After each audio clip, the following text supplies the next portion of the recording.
So funny. Remember when me and Adam was getting into it years ago, and I said what House Phone just said 2 seconds ago? House Phone was on the other side defending him, like, nah.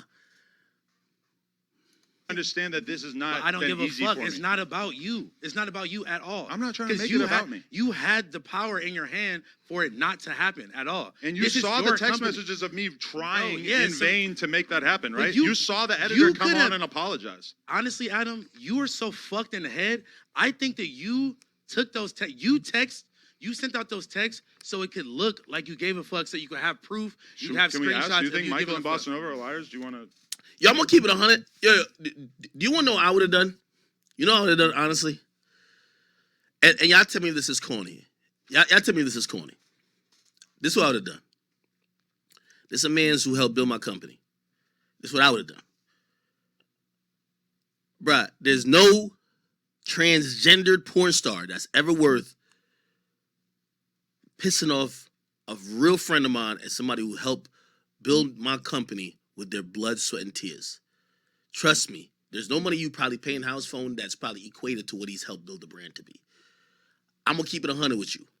All right? I would have came to the show and I would have said, listen, at the end of the day, I am the boss here.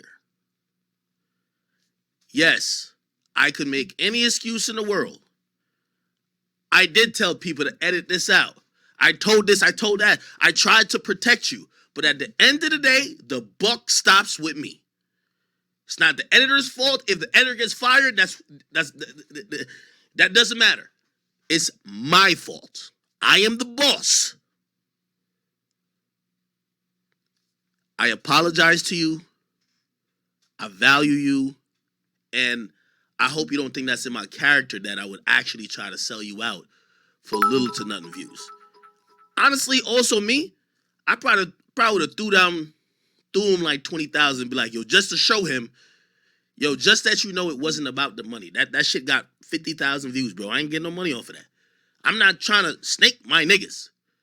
Matter of fact, like, I'm giving you a bonus on the fact that I fucked up just to show you it's not really about the money. I value you and I'm sorry. I'm going to take all the blame and I'm hoping, I know you're going to be tight at me, but just like, we know each other personally. Let's figure out a way how we could, try to heal from this and move on. But I'm sorry because you are my friend. Not you are my coworker. You are my friend. And even if he said, nigga, fuck you, and if he cussed you out, I would have sat there and said, bruh, now I was wrong. I can't do nothing now. It happened in the past. Wish I could take it back. I'm sorry. Bruh, like, I fuck with you. I would have sat there. I'm sorry. You got to just take it, bro. I would have just took it. You got to take it at that point. All responsibility. Fucking editor. Fuck the producer. Fuck the writer. You got to just take it. It's just you. It's just, bro, you're the boss. That's your friend. I'm sorry. That's it. No matter what he said, I'm sorry, dog. I'm sorry. Like, should I have a little bit more compassion? I know you've been going through stuff. I'm sorry. But, you saying that, like, we haven't seen him not do that pattern. It's been multiple situations, multiple people that bro, hold on. He didn't stand up for his own people. Only time he ever did that was for Selena, and he was like, all right, I'm cutting this bitch off, because it was getting back on him. That's his mans that motherfucking built this company with him. I'm sorry. Bro, you jump on a sword for your mans. Now, if it was one of these other niggas, these new niggas who came in, man, throw them niggas to the wolves, man. Fuck them. But that nigga, bruh, even if, like, he one of them niggas where whenever he wants to leave, you let him leave. You grandfather him. There's always, if you ever go to a job, there's always one nigga who been there for 8 years. He don't even probably do too much work, but niggas ain't gonna fire him. You know why? Before they could hire 30 employees, they used to only have 2. And he was the one of the 2 who kept doing all the fucking work. Fucking putting his blood, sweat, and tears to build it that they could hire 30. So now, while he just be chilling most of the time, you tell everybody else, y'all ain't him. He's been here since blah, blah, blah, blah. He's different. I'm sorry. That's how it goes, bro. All right, I'm going to keep playing.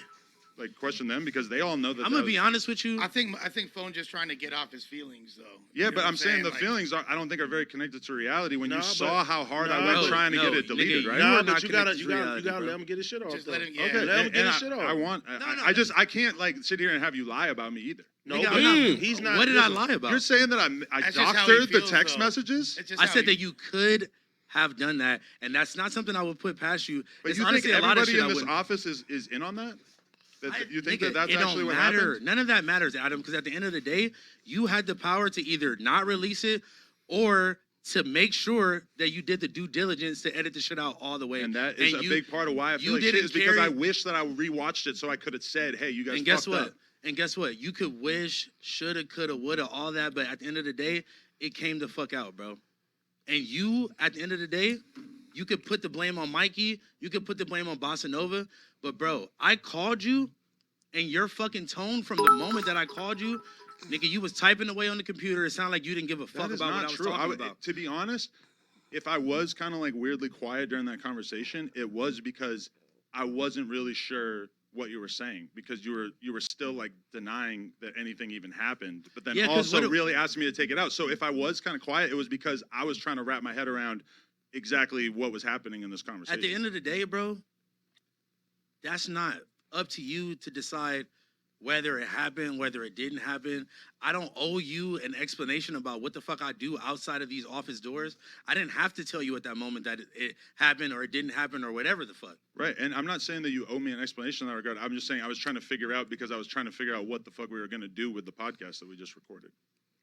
And again, that's the problem that you don't see. You give a fuck more about a podcast and about you But angering that's not some true random because I some tried to random edit the whole person. thing. I I told them to edit it. Like I know that you're mad, and I'm mad about how it all happened, but I also just don't feel like I'm it's mad. I fair can't, for I you to couldn't claim sleep. that I fucking couldn't did eat. this on Oh my purpose. God, I've been so hurt about this, Adam. You don't give a fuck. You thought you that really you had, feel like that, Adam. though? You thought that you had one up on me. You thought that you had a fucking joke. What? You thought it was gonna be funny. Everybody was gonna laugh at me. Ha ha. House phone, fuck the trans bitch. And you thought it was gonna be. You thought the backlash that you're getting. You thought it was gonna be back on me. That's what you thought. I just don't understand. I can't believe that you actually think that that's actually what I wanted to happen. Well, Phone, Bro, Phone. okay, well, hold on. That's just hard for Hold me to on. believe because It's hard for Let you to him get believe. his if shit you but really hold on. think that after all these years, the connection Bro. between us is not a real friendship, that's good to know because I was under the impression that we did I- have a real friendship during all these years. Bro, If that doesn't I mean see anything you- to you, I'm glad that I now know. bro, don't try to do some mental gymnastics. I'm not doing and flip gymnastics. on somebody I'm and just talk being about real. how You're talking as if we have never had a real friendship, and I No, nigga. was under a different okay, impression. all right. Let's do this then, bro. I've been working with you for almost 7 years. Bro. Let me pause here and just say this. I know So this you trying to spin that, right? I know this conversation with Adam. When Adam does that, you get 20 times mad. I start shouting at this point. This is where my shouting starts. It got to start because now I can't penetrate. I just can't. Nigga, I'm gonna turn to Flacco. Nigga, I'm gonna start doing the facial, like, you know, I mean, Tourette's. I'm gonna be doing all that, bro. Bro, stop it. I clearly and calmly, and I tried to explain what the fuck I'm talking about, and you're gaslighting, switching topics. Oh no, nigga, nigga. And I can see. By the way, look, he's getting more irritated. He's sitting up now. Remember, feet was on the table. Now he's sitting up. Bro, this is not the first time where you did some fuck ass shit, and I just used to just let the shit slide. I always have had your back. I've always stood beside you. I have lost genuine friendships, genuine business connections because people didn't fuck with you back then, and you know why. I know, and that's Nigga, my own mother looked at me like, I don't know about this guy. And I'm like, no, hold on, mom. Come on, bro. Nigga, you called me when we went on tour with Smoke Purp and Lil Pump, and you said, you can't come back on this tour because they don't want you back on the tour. And you know what I did? I sat there and I was like, you know what, bro? From a business point, I understand. I had nothing to say. Am I right or am I wrong? no, that's exactly how that happened. Yeah. Bro, niggas had all type of rape allegations against you. Niggas was trying to cancel me because I knew you. Just for knowing you. Yo, Adam, number one, he's breaking down. And number two, he's starting to say things that, you know, as a friend, the nigga is literally saying to you, I've buried your fucking skeletons, my nigga. I've took arrows for you, my nigga. At this point, this is where you jump in, Adam. You say, bro, I love you and I'm sorry.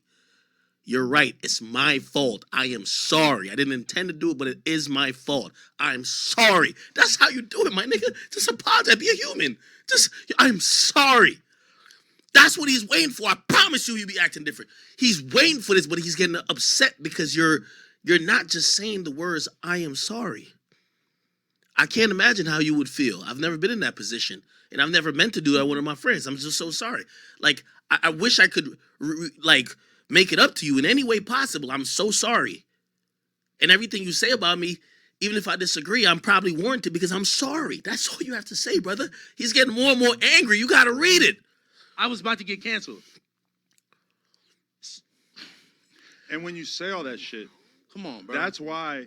You see, this one with Adam, he said, when you say all that shit, bro, the nigga just told you he buried skeletons for you.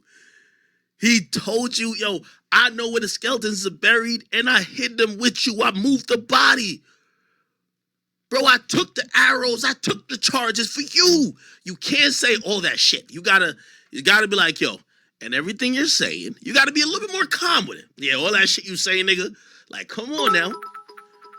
It was so important to me that should be edited. It wasn't important to you, bro. You didn't give a fuck, nigga. I heard your tone of voice. Bro. I knew as soon as the words started coming out of my mouth that I was wasting my fucking breath and you didn't give a fuck. I knew that right then. I mean, then why did I text the team and tell them to delete it? Bro. Like, if you really believe that. Like, Bro. Even if you weren't somebody that I've been close with for all these years from the beginning of the business, Adam, it's you arguing something that he doesn't care about. He's not caring if you text the team. He wants you just to admit, I'm wrong. I snaked you even if I didn't mean to. And I'm sorry and I love you. That's all he wants, bro. I'm telling you. When I look at this situation, let me tell you this. You see, all these people who are employed by Adam, bro, they look up to him, bro. Adam probably has really helped these guys. Adam has put these guys in position, of course. Bro, they look up to him.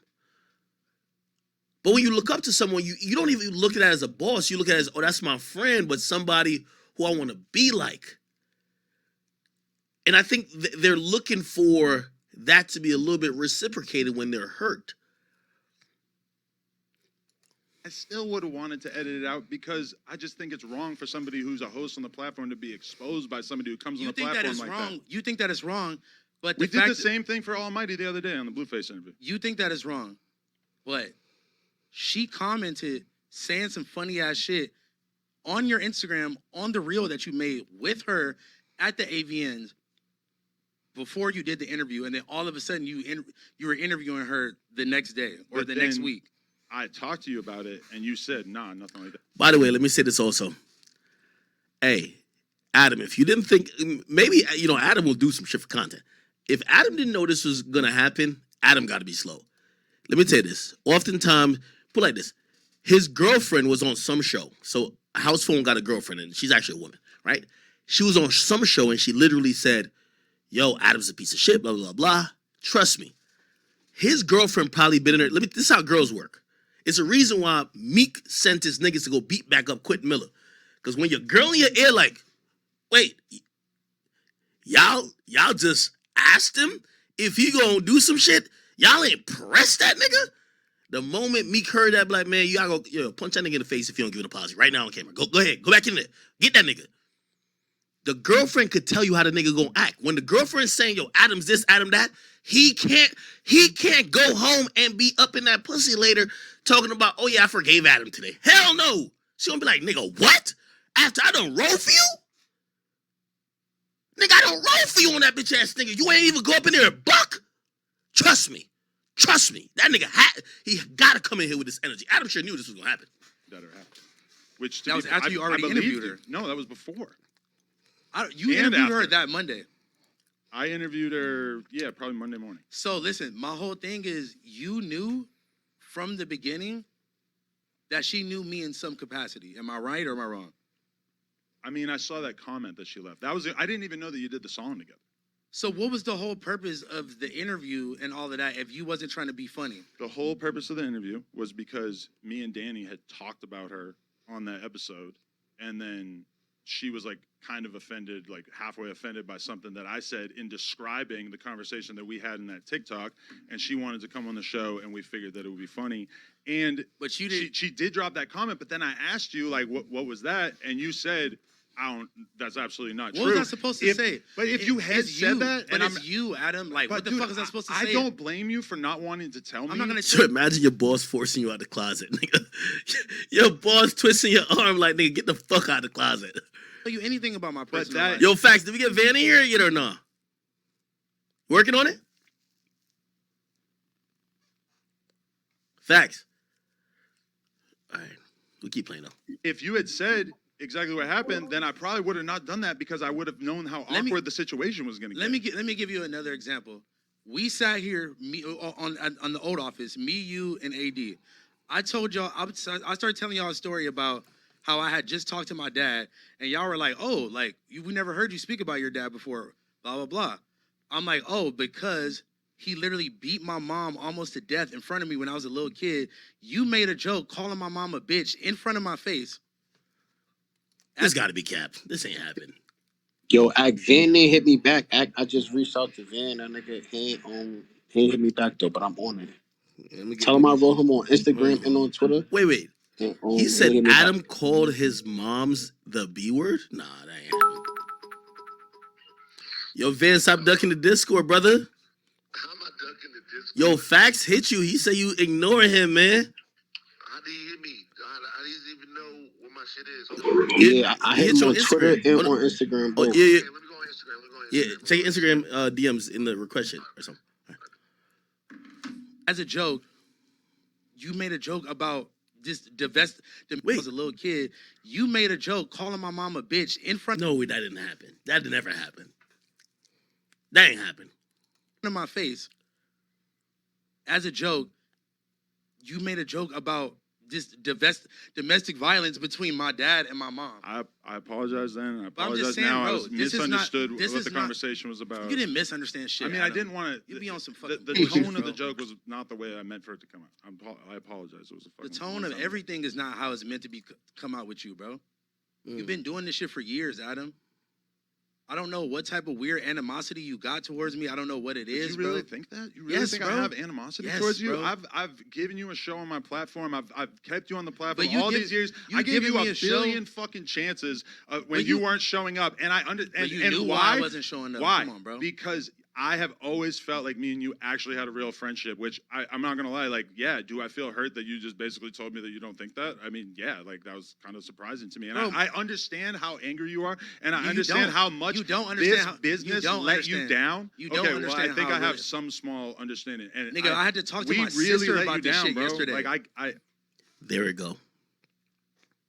There it go.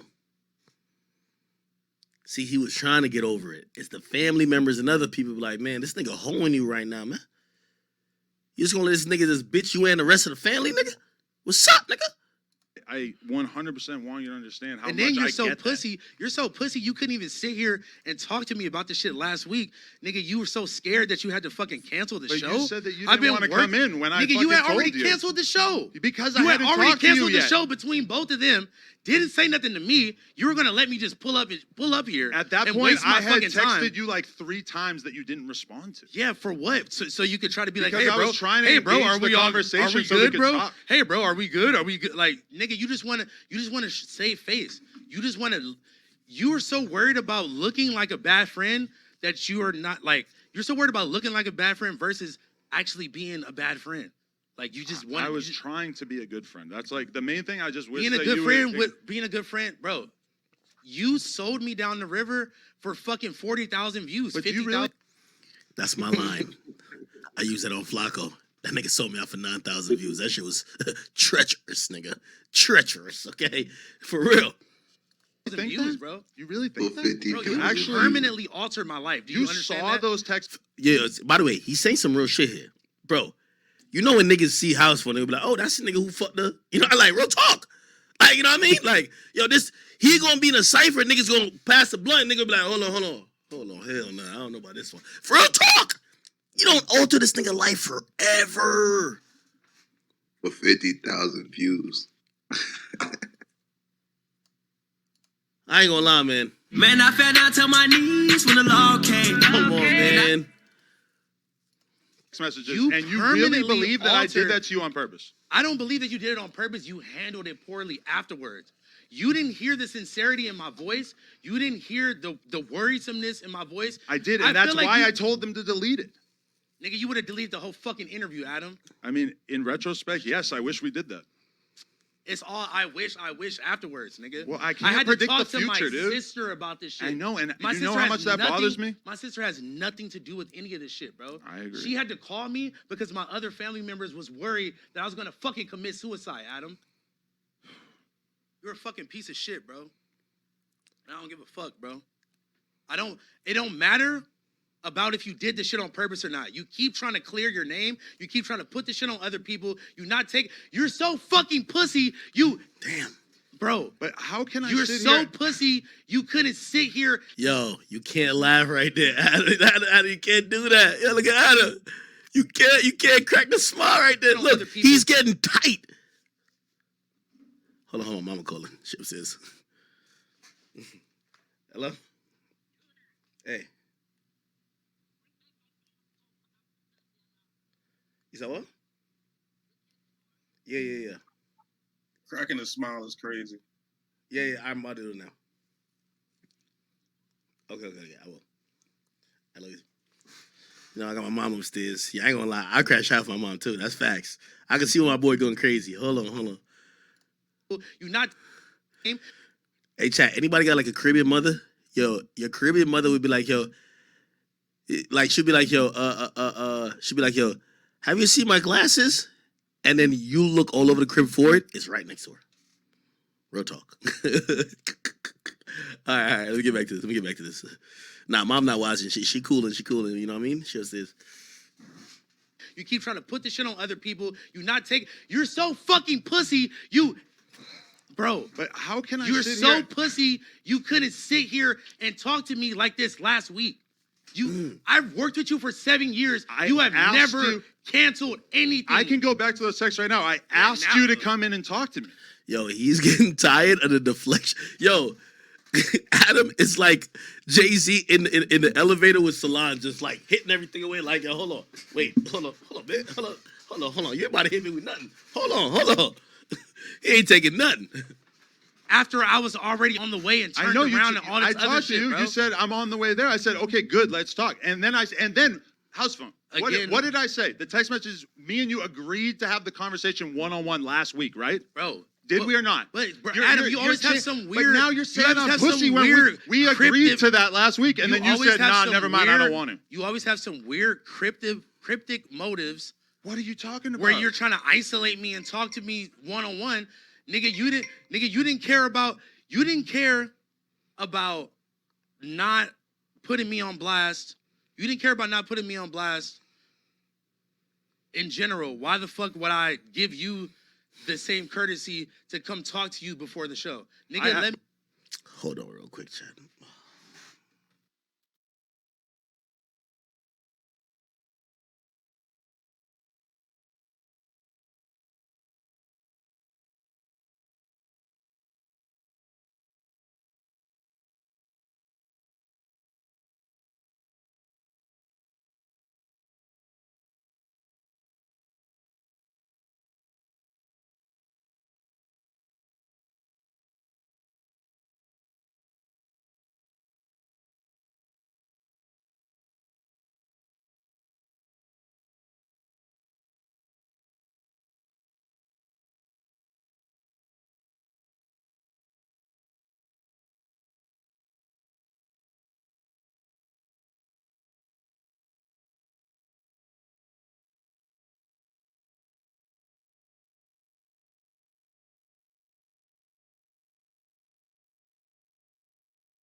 Hold on, chat. Give me 1 second. I'm gonna tell you what happened in a second, but give me a second. I'm gonna go back a little bit. I'm gonna come back in a second, right?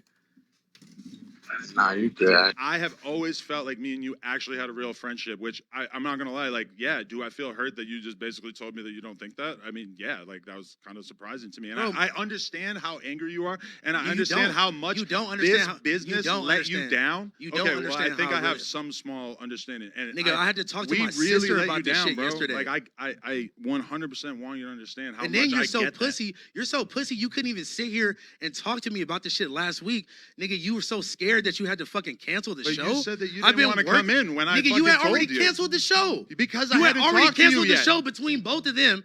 Didn't say nothing to me. You were gonna let me just pull up here. At that and point, waste my I had fucking texted time. you like 3 times that you didn't respond to. Yeah, for what? So you could try to be like, Because hey, I bro, was trying to hey, bro, engage are the we all, are conversation we so we good, could bro? talk. Hey, bro, are we good? Are we good? Like, nigga, you just wanna save face. You just wanna.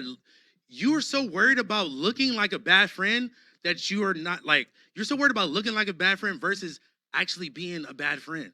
Like you just want. I was trying to be a good friend. That's like the main thing. I just wish being a that good you friend would, being a good friend, bro. You sold me down the river for fucking 40,000 views, But do you really 50,000 think views, that? bro. You really think that? Bro, Like you actually permanently altered my life. Do you, you understand saw that? those text messages You and you really permanently believe that I did altered- that to you on purpose. I don't believe that you did it on purpose. You handled it poorly afterwards. You didn't hear the sincerity in my voice. You didn't hear the worrisomeness in my voice. I did, I and that's feel like why you- I told them to delete it. Nigga, you would have deleted the whole fucking interview, Adam. I mean, in retrospect, yes, I wish we did that.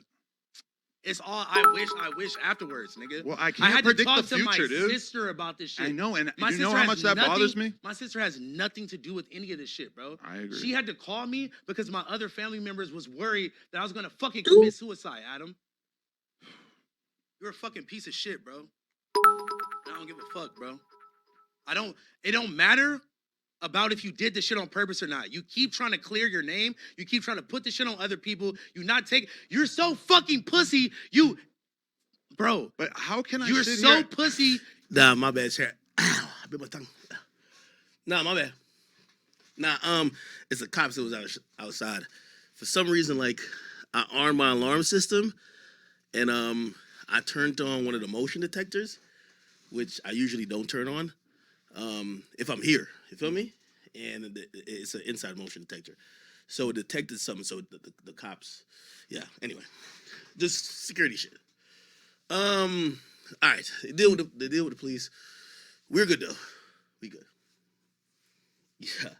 No, I don't know if y'all could hear it, so like, if the alarm goes on here, it's dumb loud, so I heard it, and then the police and the monitoring system call me, and then they're like outside already, so just had to just be like, yeah. Anyway, but that was my fault, low key. I didn't do what I needed to do. All right. Anyway, my bad. We back to shit.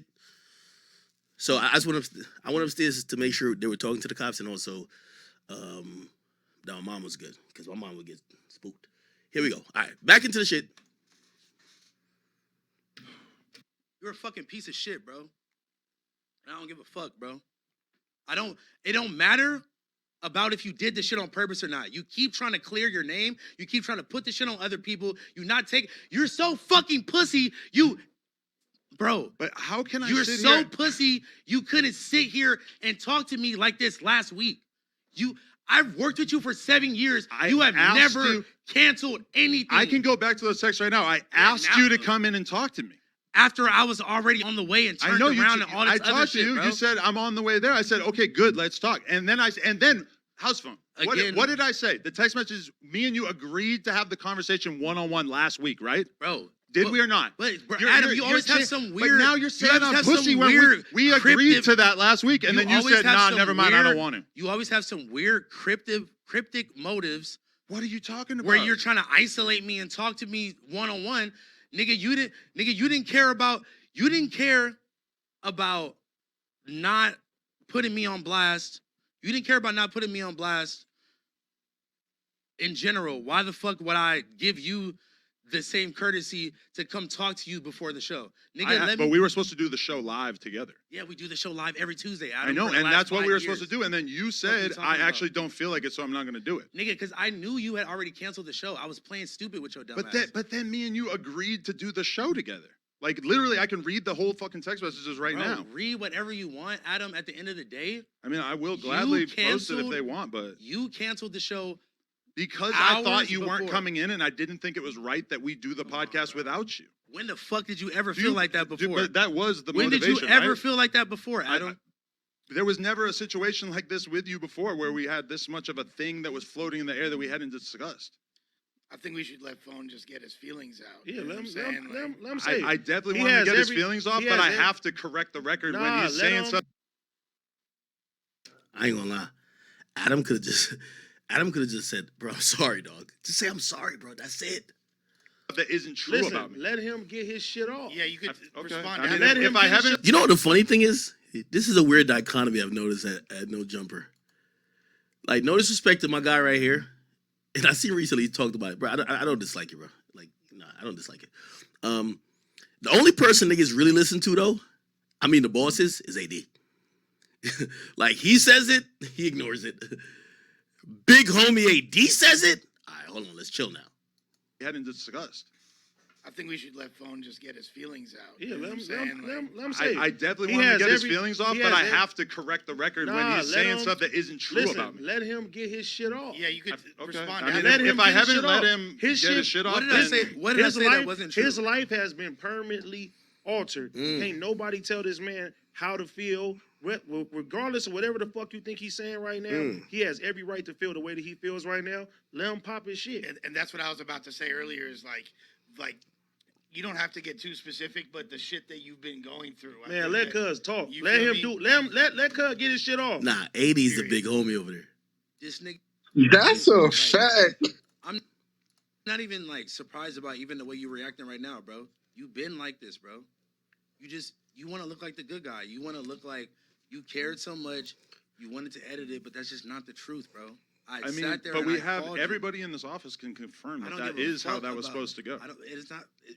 Do you hear how you keep saying shoulda, coulda, woulda? I'm talking about what actually supposed happened. to. I know how bad you're it is not that talking it about- happened. you're I'm not talking talk- about the fact you're that not we talking about what tried to happened. make it not happen. It don't matter about what the fuck you tried to do, Adam. It's about what happened. Yo, he's really arguing to say, brother, just fucking apologize to me, nigga. Just apologize to me. That's it.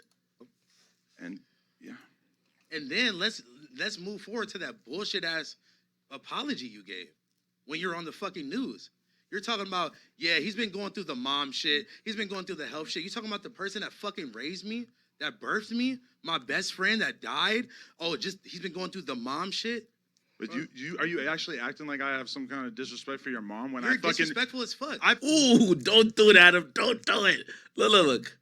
disrespect for your mom when You're I fucking You acting like I got some disrespect for your mom when I actually put her in the casket and I paid for her to go in the ground. Like, yo, Adam, you gotta chill, brother. You gotta chill. Disrespectful as fuck. I paid for the fucking First of all- funeral as soon first as of it all- happened. Just Whoa, as soon as he heard that. Damn, he's fucked up for that, cuz. Look at this. Look at this. He was on the edge the whole time. Why did he say that? Look at this nigga. just because He's grimy for that. Yo, all I'm gonna say is that I don't know who this nigga is. He rushing in record time, brother. When that nigga Kelpie was getting a 15 punch combo, niggas did not rush in at all.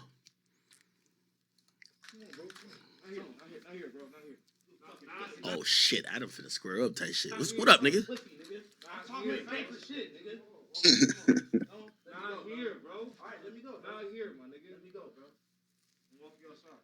Got some hands though.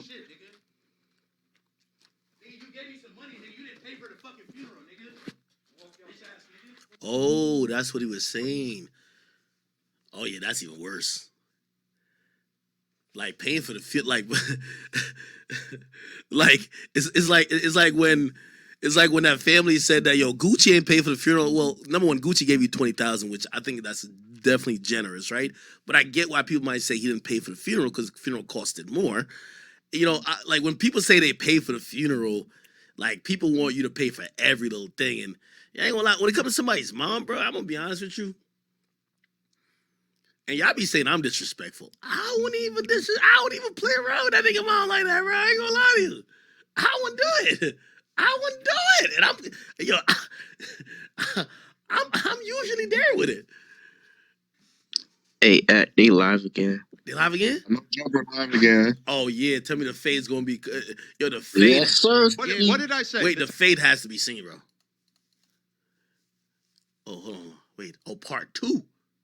Behind me, so that's why I was like, nigga, if you come over here, you getting fired. I meant fired like punch. I thought about it. I'm like, it could go either way. Either way, I'm just gonna walk away. Bro, regardless, I wasn't about to pop you, bro. You thought House Phone was gonna up the pole? What the fuck? I mean, That'd have been amazing. He's a drill rapper.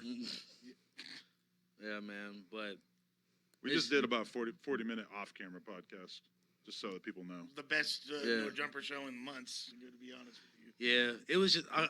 I mean, I wouldn't have cared if we had that convo on camera or not, but maybe it needed to be had off camera. And I do want to say, I apologize for mentioning anything about your mom and the funeral or whatever. It's just honestly, like in that moment, I was just struggling for anything I could say to express the fact that I really do care about you as a person and that I didn't, whatever. That's what I was trying to say there, and I apologize for bringing up her name at all. And you know what? I'm going to never downplay you on that, bro. Like, that shit helped me out a lot in that moment. You don't even understand, bro. Like, I was in the bank struggling, trying to figure out how I was going to literally move my mom's body from the hospital to the mortuary when you sent me that text and sent me that bread. I'm going to never downplay you on that, bro. It's just the fact that the thing that got me mad is you saying that you paid for the funeral, and that just wasn't true. Just like you said that what I was saying wasn't true about you doing it on purpose is the same sentiment, bro. Over generalization. I apologize. Timing and tone play a lot into it as well. And tone. And tone. But yeah. Man, I fell down to my knees when the law came. Crazy company. Yo, social media is like right now, but I literally walked in the office. This fool fucking Josh had a Almighty Suspects lean cup full of Pepto-Bismol. He's so stressed out, fool. Like Josh, literally, for sure. He's probably you're gonna think he was every really day. doing that. Yeah, it's just crazy. Sorry, Josh. Josh is, man. I'm just glad we've gotten to this point. This is what I've been waiting for, was the fact that you guys were able to sit down and talk this all through, because Adam. Oh, nah, this shit's scripted. I'm glad you got to this point where at least y'all niggas almost scrapped and now we could get some more views. This is lit. What? If we had just hell no, man, these niggas made Rory and Millie Mall look more gangster. Nah, it might be staged. I don't know. Man, move on from this shit, bro. This shit's fucking staged. Yeah, this shit happens, bro. Like I said, I don't think it's. shit. I feel like Rory and Mall would have scrapped up and did some shit. These niggas. Adam seems like he really care about the nigga. I don't think it's staged though, cause the nigga House Phone was really getting his shit off. Like, he expressed a lot of his feelings and emotions. I don't think it was staged at all, honestly. The first part, the second part was definitely a little wonky. That shit didn't sound right. Before. True. Man, this nigga House Phone came back sounding like Gunna when they was about to let a nigga out of jail, saying yes, man. Yeah, yes, sir. That nigga said you lied about saying. He's like an Italian guy. Isn't that a car? Anyway, That's a Ferrari, fool. Yeah, exactly. Nah, but I accept her apology. My bad for throwing a drink on you. My fucking That's your go-to.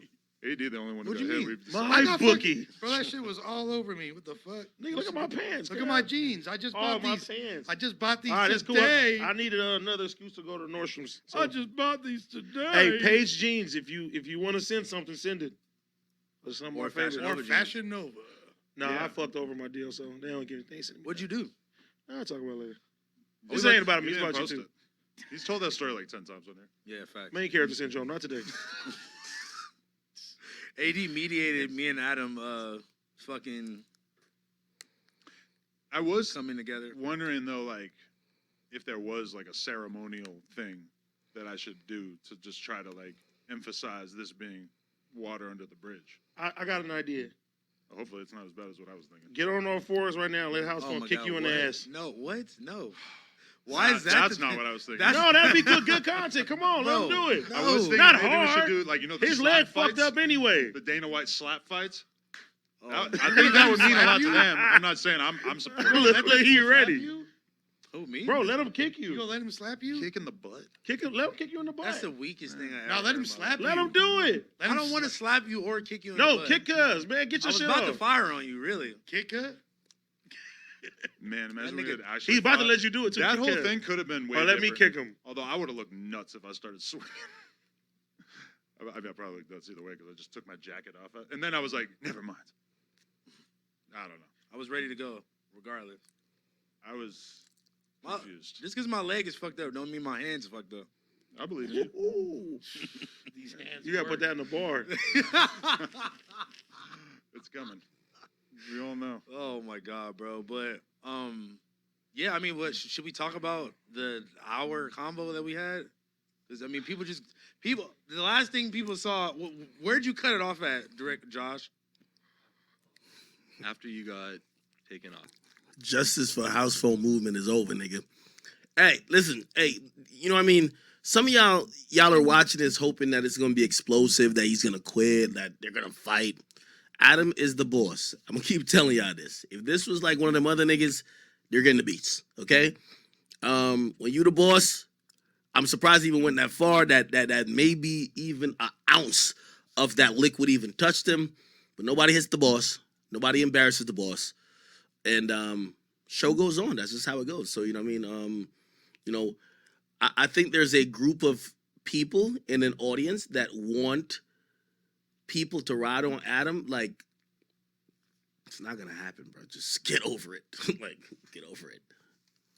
It's your son's birthday right now? Yeah, today. Happy Oh, birthday, happy Stro. fucking birthday. Happy Yeah. birthday, young Stro. Now, with that being said, LA why resident has for life. this month been jankier? I ain't gonna lie. I gotta text Adam. W Oh, content, but You nigga. don't feel like about that? Yeah, Well, yes, you had that's a janky time because of the flock. I don't know if this is Yeah, staged, that was a month. but That was a month W before. content. That was this Nigga- month, fool. This nigga been. Yo, Adam. This month That was too. this- Yo, Adam, you did it again, nigga. You did it again, nigga. I ain't gonna lie to you. Let me tell you this. You know, I've realized, and I gotta give Adam his credit. I don't think Adam is the best natural entertainer, but that doesn't mean I think he's a pretty decent businessman. But what I think he's good at, he's a good Jerry Springer. Put the pieces together to cause the situation that will go viral. Like that's what his real talent is. So, nigga, you know what I mean? For what it's worth, this is fucking a W win. This is no jumper win. I can't even lie to you. month. And that, like, better, you know? And that somehow still this happened and gave us the absolute opposite effect. I just want Which you to I know really don't that, you know, I might not have been the best team member before All is forgiven. in the past. All is forgiven. I forgot about every single time you didn't show up. Let's just throw that out there. Clemency. Clemency? Clemency. I'm bro. clear? It's clean This slate. is the All right. presidential You got pardon. immunity. All right. You're Kodak Black and I am And Donald you're J. Trump. you might not have been the best team member. Yeah, no, I was just, I was just saying I'm December. here for the gang, man. That's all I'm saying. That's all I was Talk saying. about it, boy. I appreciate that. And I mean, that meant something to me when we were sitting there and I finally got a little bit of softness out of you and you were just like, man, if I really hated you like that, I wouldn't be sitting here right now. No, that's Phone right. needs a raise. Hey, but Phone needs a raise. Phone needs a raise. Phone needs a Yeah, the raise. raise is usually contingent on showing up. But I mean, you got a little bit of softness out of him. How about a little softness out of you? Fucker. This fool's arguing every fucking Every half sentence, fucking dog. sentence. I'm a man. litigator. Just know that no jumper chain is on the way to be a high rollers chain. Just know What, you traded it in? I traded that bitch in immediately. How do you trade in something? He has clemency. Leave him You alone. melted it down? I traded it in. That's all you need to How do know. you trade it in? I was just curious. That's what you give it to a jeweler, and yeah, they finna melt it down. They for finna parts re-rock and it. then re-rock it. Yeah. Well, hey, I support that. Whatever you need to do. You know what's crazy I too? didn't pay for it in the first place. Yeah, there you go. W, Adam. I ain't gonna lie to you. All right, man. That was entertaining. I got to give the staff that. Listen, for what it's worth, I think some of y'all are hoping to watch this whole saga and see Adam lose at his own game, and that's just not what it's gonna be. You know what I mean? Yeah, hold on. Let me listen to a little bit more. My mama called me. Hold on. I didn't pay for it either. There we go. So this just gave it to me, and then you took Josh it, paid and then for it. you got it re-rocked in the first place. Because when I had it, It was terrible. it was fucked up. It was like you beat. could have hurt someone with this thing. It was like ridged as fuck on the edges and shit. But you know what? It was the homie. It was, shout out my nigga Junior the Jeweler. Yes, It was Junior's first chain I think he ever made. this is true. So then he came back, re-rocked it, gave me better diamonds, white gold, yellow gold. You know what I'm saying? I was wearing it with pride until I was betrayed by the captain. So you hit him up like, hey, I hit him up re-rock this immediately, now. dropped it. No, I feel like it would almost be less expensive to just get it made from scratch, right? Well, no, because Hell they're no. going to take the They gotta cost. make No, a new yeah. mold. They gotta make. Bro, it already had- You gotta Yeah. make a mold either way. well, no. Yes, but Think you're, about but it. you're then getting the dollar I'm only- value of whatever the market price of the diamonds and the Well, gold no, is. Just give me a second, because speaking of, All right, that was cool. Other than that, chat. What else were we trying to talk about before?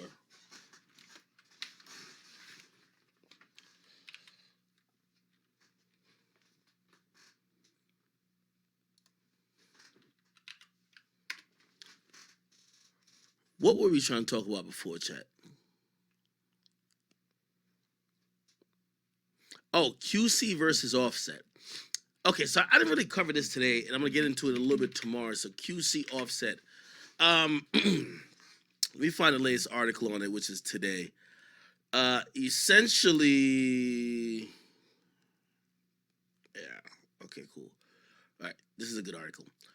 So make sure I can see it. So Quality Control, which is QC, they want the Offset lawsuit to be thrown out. If you don't know, Offset is suing QC, claiming, yo, I'm not in QC no more. Or no, well, my contract with the Migos is entitled to be released and owned by Quality Control.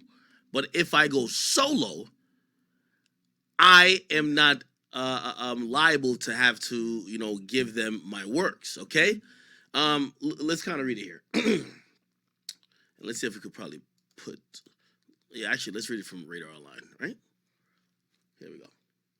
Radar Online is the official source. They says Offset ex-label Quality Control is fired back at his lawsuit demanding that it not receive a cut from a solo work. So that's pretty much what Offset's saying. Offset dropped a bunch of projects, or at least one project by himself.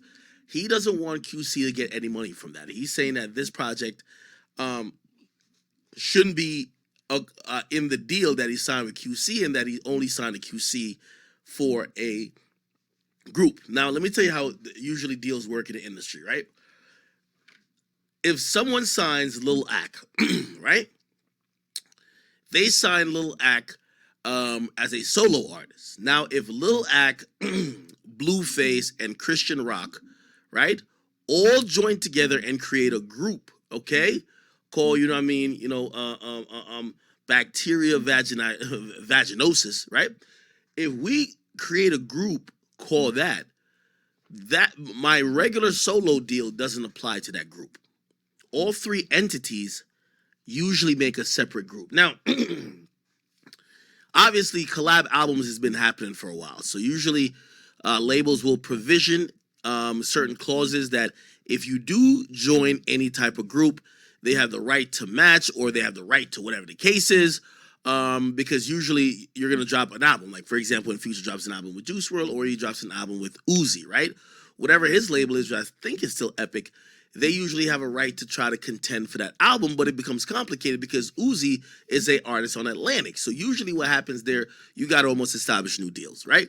So usually, however you get signed, there is a possibility that if you join a group, or if you're already in a group when you got signed, you going solo is a different thing. I'll give you an example.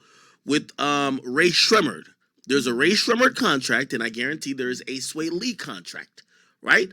Because if Sway Lee drops a song by himself and it doesn't say or title or credit Ray Shremmerd, it is completely different than the other works that he does as Ray Shremmerd. So what's happening here? Offset decided that he's not seeing eye to eye with Amigos. From what I hear, honestly, between me and y'all, it's not that he wasn't seeing eye to eye with his brothers. His vision for what QC was gonna help his career do wasn't the same. So basically, you know, Takeoff and Quavo, they were like, nah, we feel good here at QC. Offset said, nah, like, look how shit is going. We're not prioritized no more. They dropped the whole album. They didn't even go on tour. Remember Culture 2 dropped? Culture 3 dropped. Everybody was like, yeah, Migos are back. They didn't even do a tour. You know what I mean? They were basically like, you know, this is what QC been doing. Hey, where's the next Lil Baby single, right? So after you've helped build the label and you realize they're focusing on other people, you can imagine people are a little bit like maybe feeling like the ship is sailed. Offset clearly, you know, wasn't feeling it a little bit. Quavo, Takeoff, they're playing ball. Also, they kind of realized a few things. The lawyer that kind of negotiated the deal, supposedly that person was double dipping and was probably also working for quality control. And essentially, after, you know, remember all three of them did solo projects, Offset basically said, listen, guys, we could either try to like really break free of this shit or fuck it, man. Like, man, if y'all ain't gonna come with me, I'm gonna just do my solo thing. You know, that's what I heard allegedly happened. So Offset is trying to do a solo thing, but supposedly in his mind, his deal isn't affected by quality control, right? However, quality control has basically filed a motion, or actually they approached the courts to say, let Offset know if he drops even a solo album, we still get paid because we had prior documentation from when they all did solo albums. Yeah, so Offset filed a lawsuit to kind of get that thrown out. Now, quality control has submitted another motion to say, hey, hold on. Okay, quality control has fired back to say that Offset's lawsuit should be dismissed, basically meaning that whatever Offset drops, QC is going to eat off of, okay? It says QC argued, right here. And this is why they're saying the lawsuit should be dropped. They said, having continued to accept the benefits of working with Capital, right? After the defendant assigned to Offset is rights under the Offset blah, blah, blah, in connection with the production of blah, blah, blah, blah. Okay, I'm trying to help you understand. 100% of the copyrights in the recordings made by Offset as work for hire for Capital are automatically assigned by Capital to quality control. Okay, so essentially, Offset, he's recording music for the bigger label, which is Capital, and basically QC saying, even if you think you're leaving the group and you're recording for Capital, they're going to automatically assign all your copyrights to us because we have you under another deal, which is a bigger deal, which is for the Migos, okay? So plaintiffs are stopped from taking a position in this action that they're the owner of such recording rather than Capital or its assignee quality control, okay? So essentially they're saying that Offset cannot take the position that he owns his own music, even recording as solo, because as long as those songs drop under Capital, Capital is going to assign those songs to its subsidiary in some sense, even though it's a partner, quality control. As Radar Online reported first, Offset sued his label after they demanded a cut, so they want to cut off anything he does solo, right? In his lawsuit, Cardi B's husband, I hate when they call him Cardi B husband, it's like they're trying to disrespect him, described himself as intentionally, as intentionally, as in, yo, Jesus Christ, yo, Radar Online, y'all got to like fucking, like y'all be having some good info, but you have to fucking like get like a spell checker. You mean, first of all, you're trying to diss him. Cardi B's husband describes himself as international, not intentionally, internationally acclaimed hip-hop artist and a rap artist who has achieved worldwide commercial success and critical success not only as a member of the hip-hop group Migos, but as a solo artist, okay? In his petition, Offset says, now for a decade, Quality Control his career as a recording artist and a songwriter. He says Quality Control also collected a sizable portion of all the money that Offset made through his ingenuity and hard work. The lawsuit said that Offset signed his first deal with QC in 2013. The agreement provided the label with full control and 50% of his profits. We need to know more about that deal, because this doesn't sound bad.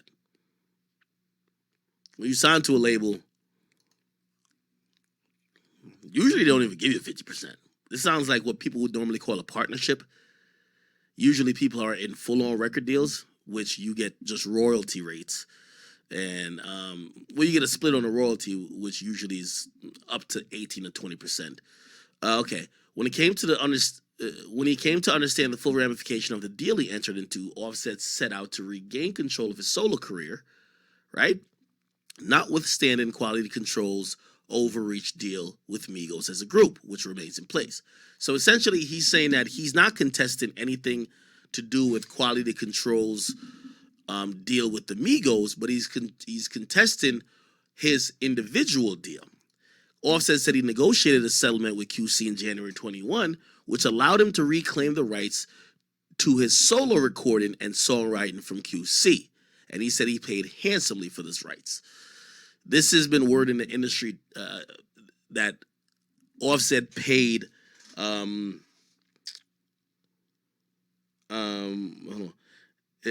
this is word in the industry that Offset had to pay P from QC a couple of $1 million to own the right to release music as a solo artist, right?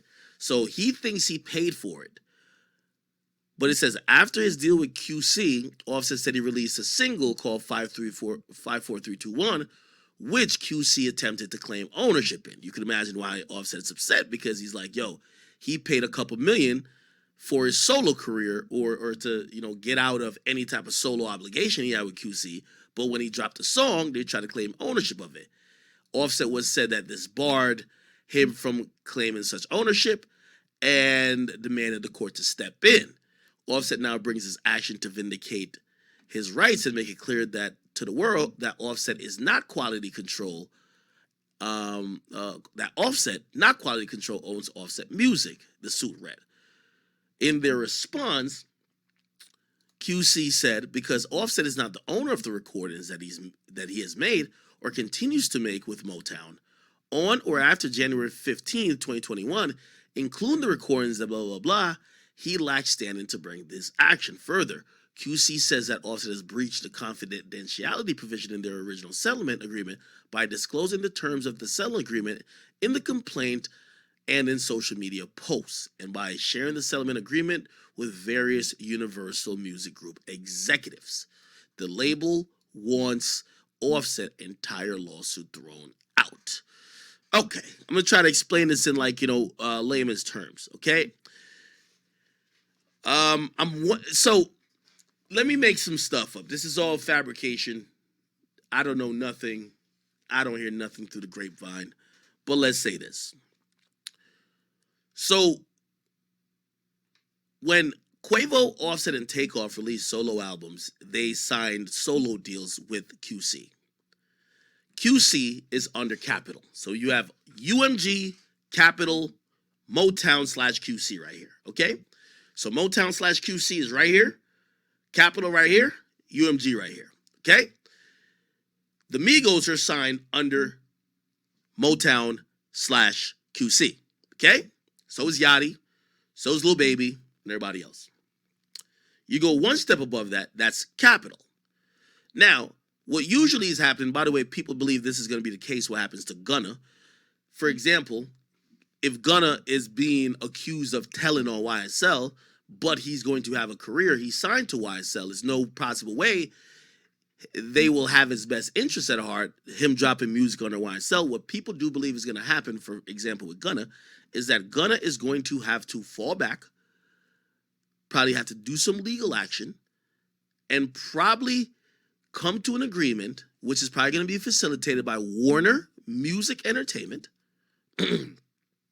Actually, no, Warner Music Group, Warner Music Group, because Warner Music Group owns 300. 300 has a deal in place, or 300 owns YSL, okay? And he folds up under YSL. So if niggas think you snitched on YSL, they're not going to just let you walk to another company. What's probably going to happen is 300 Entertainment, or maybe even Warner Music Group, is going to say, Gunna, we're going to take you from YSL, and we're going to put you over here that you could drop music, still for the company, but it'll be like some type of buyout. They'll work something out with 300 and Thug to make sure they're fully, made whole. But Gunna, it wouldn't be in his best interest to keep dropping under YSL, right? From what I'm hearing now, it's most likely that Gunna will end up at Atlantic Records. Atlantic Records is a subsidiary of Warner Music Group, and it's probably the most poppin' label for hip hop, actually, for Warner Music Group. So since Warner Music Group bought out 300 Entertainment, if you don't know, you could Google that real quick. It's most likely that YSL, that's under 300, and Gunna, that's under YSL. Gunna will get free of YSL, free of 300. Warner's gonna take him, move him over to the right, put him on Atlantic, and that's probably how his career is gonna continue. Okay, this happens all the time. If you listen to what happened with Lil Wayne got taken off of Cash Money. His deal with Republic, I think Republic still does certain stuff for him, but Universal basically just shifted him over. He just ain't on. After that whole thing about the money with Birdman, they took him off of there, okay? These things happen. So what do I think is going to happen with Offset? Offset has made it clear that he's not seen eye to eye with QC, which means he's not seen eye to eye with Coach K&P, okay? Now, he might be cool with these individuals. Like, personally, I don't know their relationship, but clearly, business-wise, he don't agree with them, okay? Clearly, business-wise, Quavo and rest in peace to Takeoff, who knows what they personally felt, but they weren't opposing situations as Offset was. Offset supposedly is a lead in all of this stuff, in trying to point out that something here isn't right. Like, the Migos isn't being benefited by being on QC, and QC isn't working it to the best of their ability. Now, it could be complicated by a bunch of things. There was rumored a fight, or rumored some issues between Offset and Lil Baby. Who knows if that's true? You could speculate. Google, do what you want to do. But if you were in an argument with someone who's now the MVP, like, if your biggest op is the biggest priority at the company, you're probably not going to get treated the best when he got all the leverage. You get what I mean? So maybe that's one of the things that has, influenced that. By the way, we could see, if you don't know, there's a management arm to QC. It's called Solid Foundation. Drake rapped about it. Like, it's well known. Trippie Redd was signed to it at one point. I don't believe Trippie's no longer signed to it, but infamously they had Cardi B. Cardi B was signed to Solid Foundation, right? Cardi B has left Solid Foundation, and essentially she is backing up her husband, which her husband has clear gripes with QC. So it appears that this is a stalemate. Offset is saying, hey, if Migos, and this is what I believe was probably going to happen. Obviously it's heated tempers. Who knows what's happening behind the scenes? It's a possibility that Offset probably never planned to ever record music again as Migos, okay? So he probably never planned to record music as Migos. He even stopped performing as the Migos. You can't book him for a performance as the Migos, right? This is before Takeoff died. He was focusing on solo work, but he was in a separate deal from the Migos deal with QC. From what I understand, there was a conversation had. P or Coach K or whoever who makes those decisions says, give me X amount of millions, and you as a solo artist could be a free artist. You're buying yourself out of your contract. From what's understood to me, Offset purchased his solo career contract, and he was supposed to be a free agent. Now, once he tried to drop something, QC still came back around. And it looks like QC might be trying to use a loophole. So the loophole is, well, yeah, you bought your contract out, but you're still recording under our umbrella label, which is Capitol. And Capitol has a understanding with us that anytime anybody who we sign has any recordings out, their copyrights get assigned to the subsidiary label, which is us. So anytime you record, we still own your copyrights. And that's why Offset wants the judge to step in, QC saying, no, like, this is just how it goes. There's probably some pettiness that's going on in between that. And such is the case where it feels like it's Offset versus QC. Get what I mean? If you ask me, if Offset did pay for the rights to his music career, or he purchased the contract for him as a solo artist, let that man be, bro. Let him be. And also, here's the thing too. I think QC got to have a gut check moment. If this is true, and if anybody of the Migos believe that they are not being prioritized, and that you're focusing solely on Lil Baby, and they feel like if they weren't on QC, they could possibly be better off. Don't keep nobody who don't want to be there. Let them niggas go. And maybe if it ain't, rest in peace of Takeoff, if it's only one person, let that nigga go. Don't fight him in court. Let him go. Granted, he can't do any group. Well, yeah, he probably can't do any group stuff. And he definitely can't do any group stuff because he got signed as a group. But his solo career, if he paid you a couple million for it, let him go. Now, I don't know P side of this, right? And everything I've heard, not from Offset, of course, but everything I've heard through the grapevine basically just shows somebody who's kind of frustrated with the fact that P and QC might be focusing overly on Lil Baby.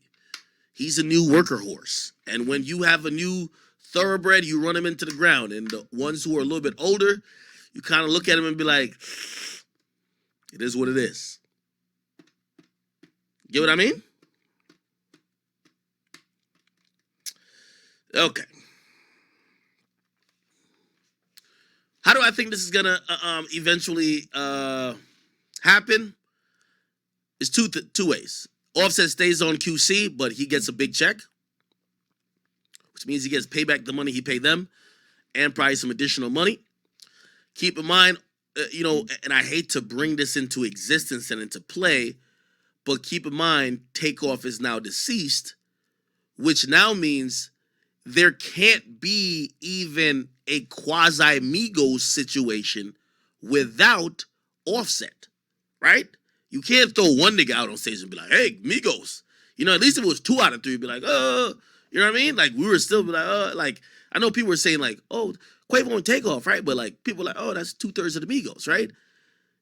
Offset, by nature, and I'm not saying obviously he's hurting from his brother, losing his life, but Offset kind of has a little bit more chips and a little bit more leverage at this point. Migos can't make no money without Offset now because you can't throw out one person out there. Can't do it. You just can't do it. You remember, on Bad and Bougie, infamously, Takeoff ain't on it. It didn't say Quavo and Offset and Uzi. It said Migos featuring Uzi. So when it's 2 of them, you could be like group. You just can't put Quavo by himself and say Migos. So now I could imagine that Offset is thinking about this and saying, well, of course, rest in peace of Takeoff, but these niggas got to play ball now. Or else you won't make no more money in the future off the Migos. So I think this lawsuit is going to be important. It seems like there's some probably hurt feelings here. I think Offset is probably going to negotiate that even if he's going to do a last project, they probably got some more stems from Takeoff and shit like that. I'm pretty sure he's going to say for him to do that, he got to get his career back. He got to get full control of his solo career, which that's going to be some interesting negotiations. Unfortunately, this is all business at the end of the day. Get what I mean? All right. I see a lot of people saying, bro, you want me to talk Charlemagne and Kodak Black. Charlemagne. Kodak Black. What did Char say? Let me see this. Let's see if I can find it. Here we go. ago, and I was watching that video, and I was thinking to myself, man, do people realize how dope Kodak Black is, yo? Not just as a personality, but as a rapper, as an artist. Like, the thing that warmed my heart the most, and I know, these true hip-hop heads be like, man, you talk about Kodak Black. I look at Kodak Black the same way I look at Kendrick Lamar. I'm not even joking. I feel like they're both two different levels of prolific. And they're telling, like, similar stories just from different places. They're just two different versions of the same kid from the hood.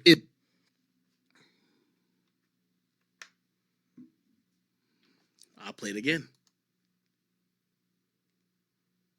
By the way, AD hit me from No Jumper. He said, bruv, that shit was not fake. Yo, AD, I need you on here, brother.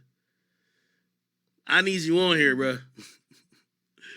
Watching that video, and I was thinking to myself, man, do people realize how dope Kodak Black is, yo?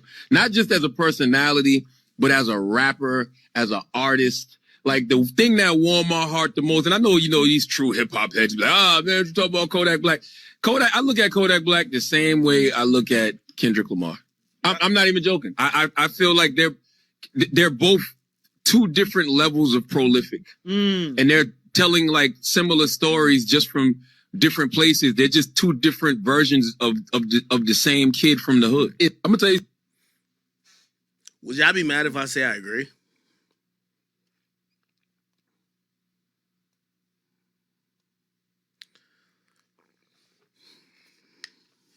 Kodak Black is not only one of the most influential, but just completely just fucking creative. I'll be honest with you. While I believe Kendrick is a prolific talent, I don't want to be seen as shitting on Kendrick at all. I really feel like Kodak I feel like Kodak might have more impact on the culture than Kendrick, my nigga. Now, granted, you see, I got to flush that out in the sense of, yeah, Kendrick does have impact, but if we talk about speech, how people move, other music that get made, man, Kendrick is one of those guys. He's one of those. It's not many of them. He's one of those. Now, let me change the word impact because I use that. Let me say influence. Let me say influence rather than impact. Influence, because Kendrick does have a lot of impact. I think when he drops an album, I think sometimes the impact a lot of times is social, has social ramifications. It has, ramifications that's in the real world that's just not musical. And a lot of times it goes to people's state of mind. It goes to people's fed upness, if that's a word.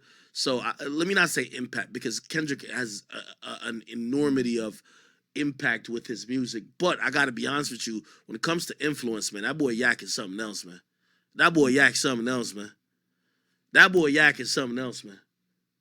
That boy Yak is something else. We just got to keep it 100.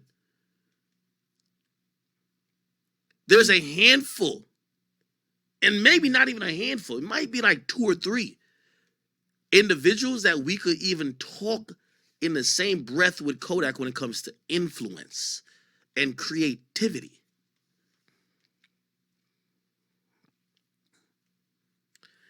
You know what's so funny? And I've had these conversations with Kodak a lot.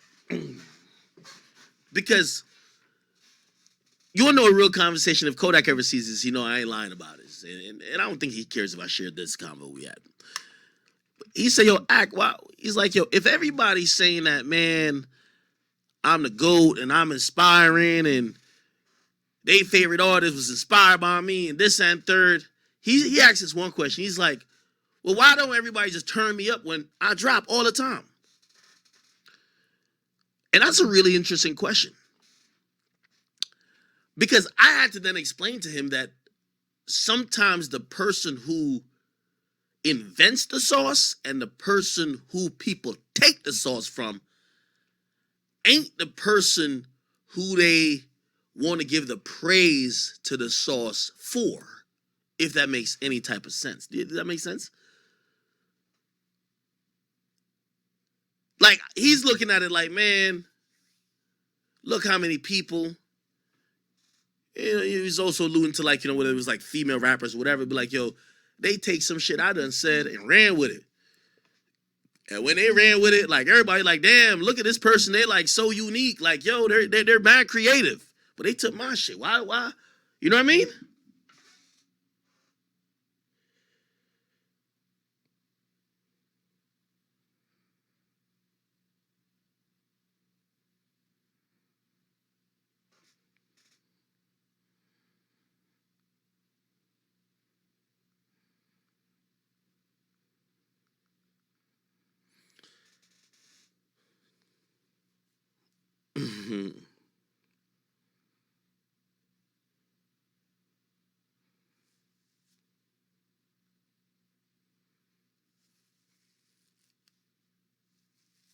Hold on real quick.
Yeah. So yeah, no.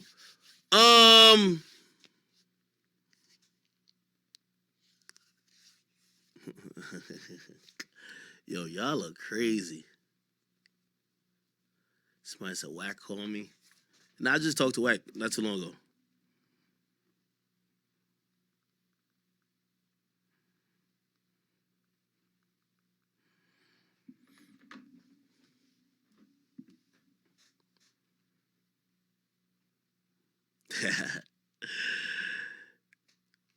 Yo, okay. Anyway, here's the point. Um, unfortunately about this, like, you know, when it comes to Kendrick,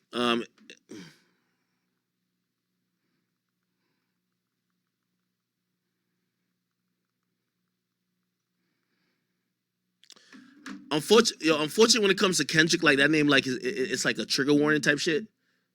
Feel me?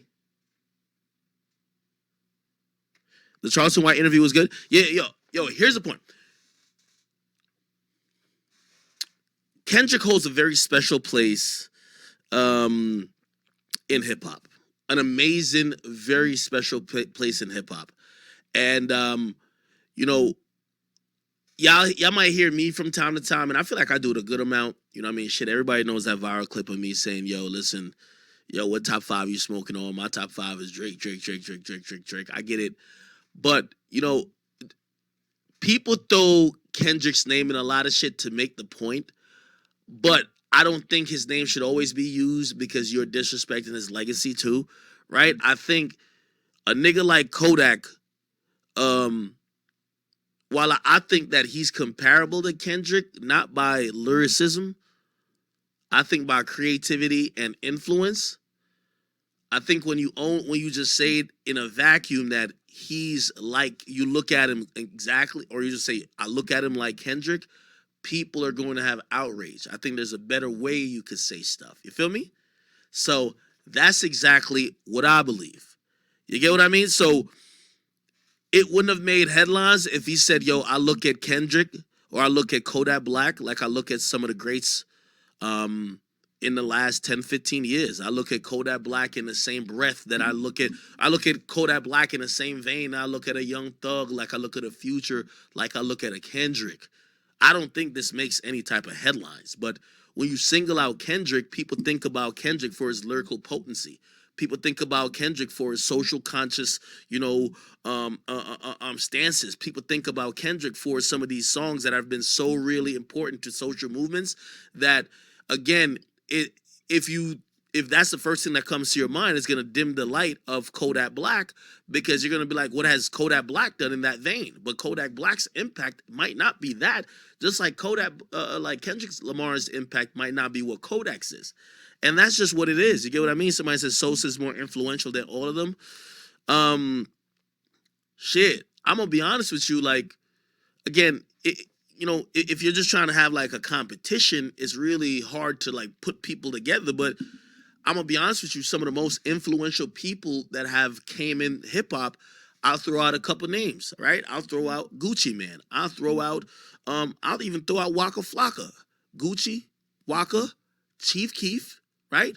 Gucci, Waka, Chief Keef, and I'm gonna also throw out Kodak Black. Kodak Black is one of those as well.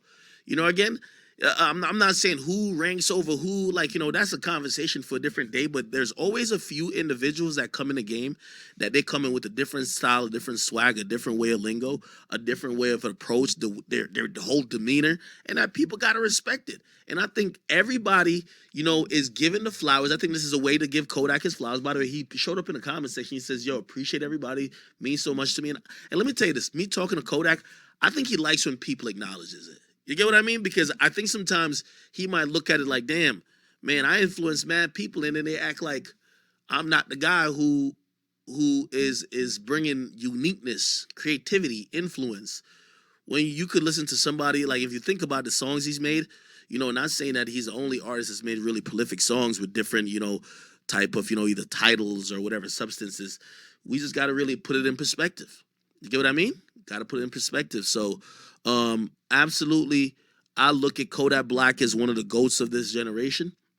I look at Kodak Black as a leader, and I wouldn't just directly to compare him to Kendrick, because it makes Kendrick, it dims one of their lights, right? Because now you're gonna say, think about what Kendrick does great. Does Kodak do that? And then you look at it the other way. Think about what Kodak does great. Does Kendrick do that? Like, it's two different things, but they're both very influential. All right, cool.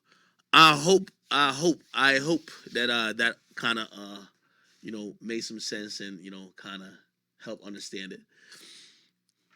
Somebody said I'm wilding. I'm not wilding. I'm telling you the truth.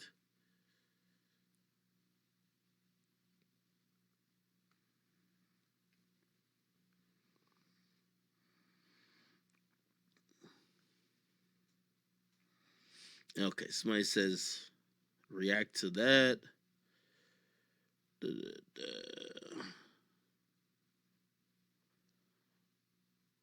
Okay. Damn, Dr. Phil said he's about to end? Holy shit. I'm gonna react real quick. Salute to my boy Andrew Tate. I know he's going through right now. I can't imagine. Man, I keep telling y'all, I went on a rant last time we talked about this, about the privileges of being in the United States of America. And, sometimes we get like lost in the shuffle of arguing about like, what bathroom somebody could go in and what pronouns they should be referred to.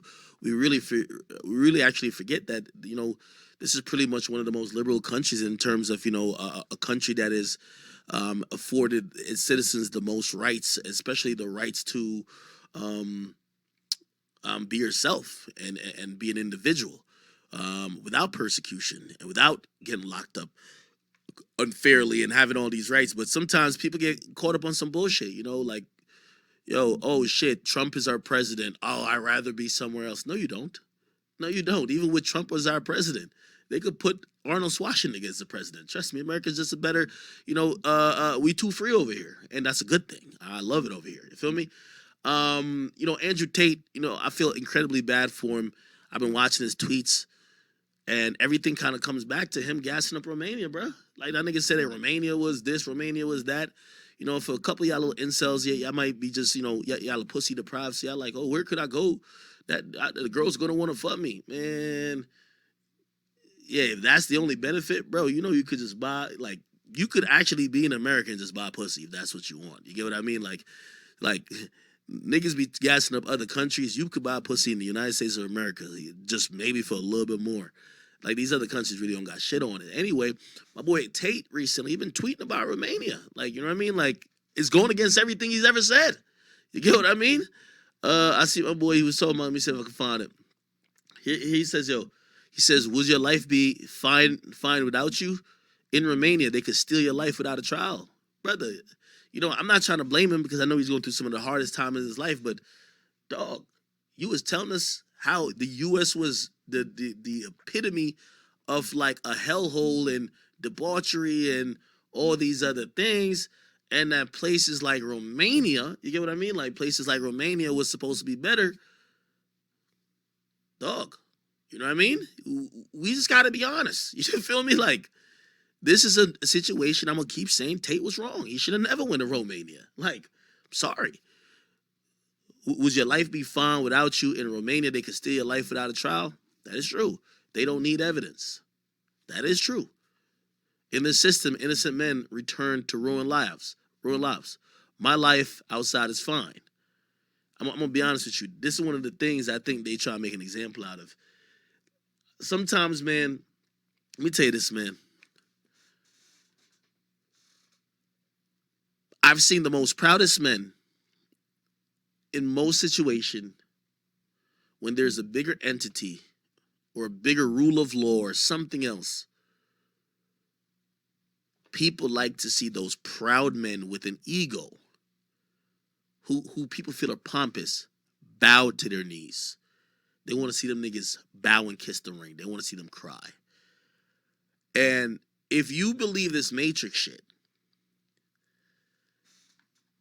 Tate's going to be going through it because they're going to make sure he bows. When you keep, like, again, you locked up, you keep saying my life outside is fine, this, that, and third. No, they want you to bow and kiss the ring. They're trying to show you you're not bigger than the program.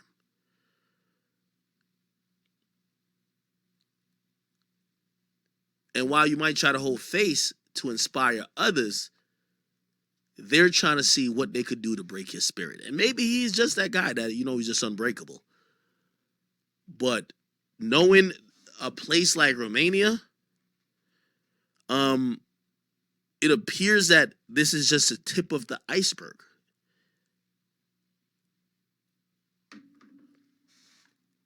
He says, my life outside is fine, but for most men, 6 months detained and their whole life will crumble. I don't know if this is a forecast to say he's down to sit for 6 months. By the way, apparently in Romania, they could hold you. It's a ridiculous criminal justice system over there. If they suspect you of a crime, they could get a warrant to take you into custody. They call it being detained. And they could detain you for 30 days while they look for evidence. Now, while they're looking for evidence, they're going to take all your phones, computers. They're going through everything. And while they're doing that, they could also seize your possessions to potentially hold it, that if they find anything and potentially have to bring you to trial, that you might, you know how many potentially is I'm using? That you might potentially lose. They will have some assets that they could try to get rid of or liquidate to pay back the people you have allegedly harmed. That's ridiculous. He says, we will all disappear one day. The difference between me and most is that when I disappear, the world will still feel my presence. If that's not you, make a plan and change it. and he's tweeting this out. Now, granted, this ain't Tate tweeting it out, and he probably has a team or someone who has access to his Twitter account. But I had a good conversation with someone recently, and they say, yo, could you imagine being the Romanian government and you hear this guy who's now the most famous guy in the world just he's thumbing his nose and rubbing, and he's just shitting on Romanians like government and authorities in the sense of saying, yo, they're corrupt, they could be bought. Yeah, I do what I want, this, that, and third. If that is what has drawn the quote unquote matrix to attack you, to take you into custody, tweeting out stuff like, yo, the difference between me and most, when I disappear, the world feel my presence, this, that, and third, you're still promote your site.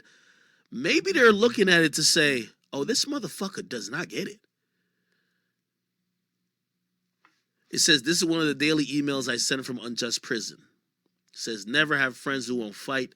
Can't fight is bad, but semi-forgivable. Won't fight is excusable. At least try. This is life or death. Most of you are cowards.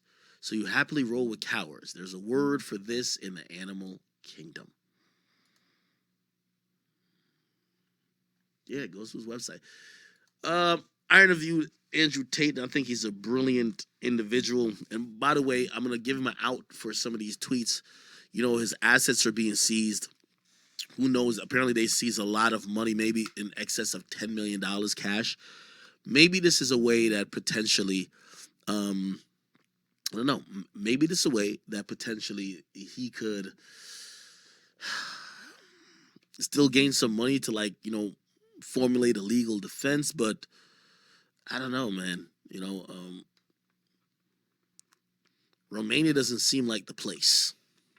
You get what I mean? Romania just don't seem like the place that is tolerating them. I was telling somebody recently when Tate was talking about corruption, put it like this. If you go to Jamaica, right? And I'm from Jamaica, right? You get pulled over, you're a tourist. Shit, it just happened in Mexico. You get pulled over, you're a tourist. Dap him up, get him some money. Go ahead, whatever. That is corruption because, a cop just accepted a bribe. It's not cool. If cops will accept bribes, what might happen later? But here's the thing. When Tate was talking about corruption that could affect you isn't just getting out of a parking ticket. Whatever parking ticket you could get for parking ticket or speeding ticket for your Bugatti, you could pay. The people who could affect your livelihood are usually government officials. And that's why I said that I believe that Tate should have been a little bit involved in government. Like, help one of these motherfuckers win.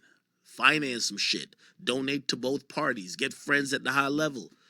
It's the reason why Jeffrey Epstein wasn't locked up for a while. And then when he did, there's conspiracy theories going around saying that they had to get him killed because he knew too much. Again, corruption exists all over the place. It's just that you can't play little league corruption.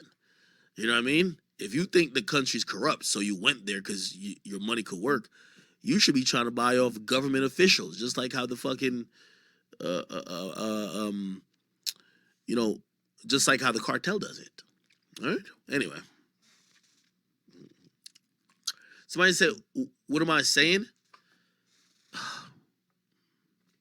I'm trying to say, Tate said he went to Romania because it's corrupt.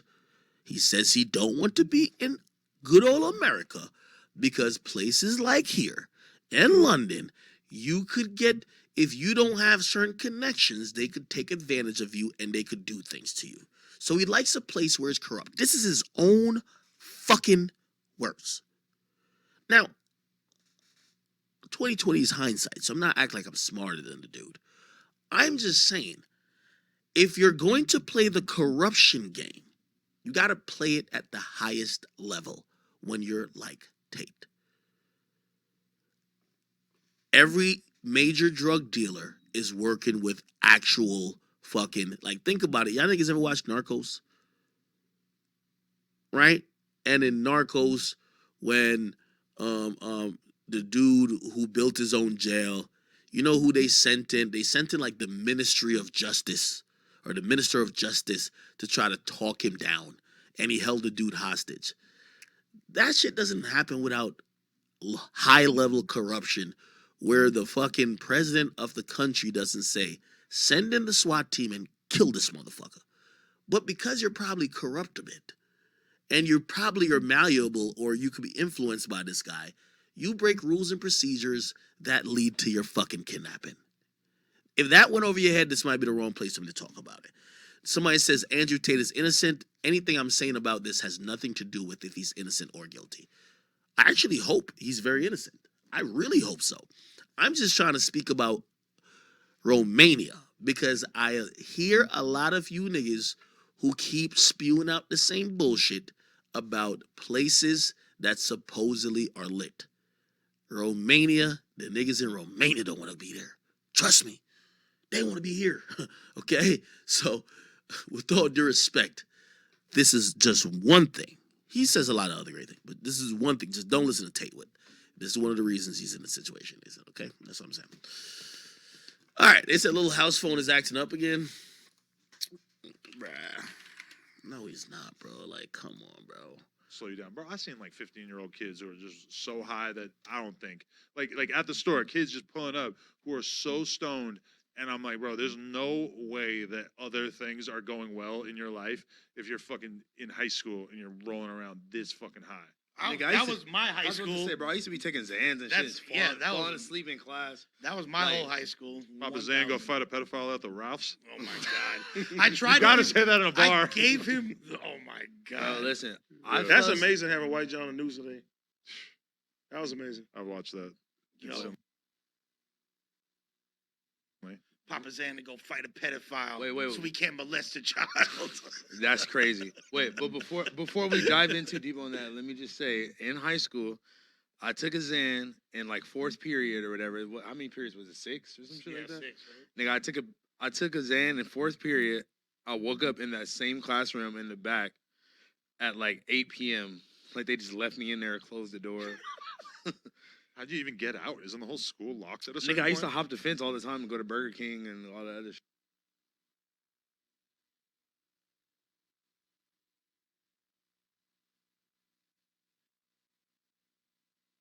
Yeah, that nigga. But you wanna know? Because my Instagram, my other Instagram got clipped. So like this is my new Instagram. He probably like, who the fuck is this spam ass nigga? You feel me?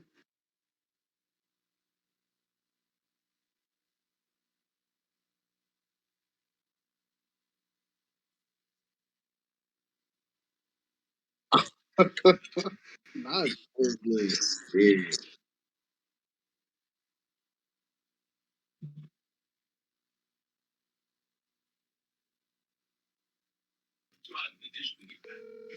Let's see if he answers now. No. Yo, Van, man. what's up? Hello? Yo, What's up? I know you're scared of the chat niggas, but it's okay. We're here. We're not gonna harm you. Niggas say you're not trying to join this shit. Listen, we could talk about it here, but you are live.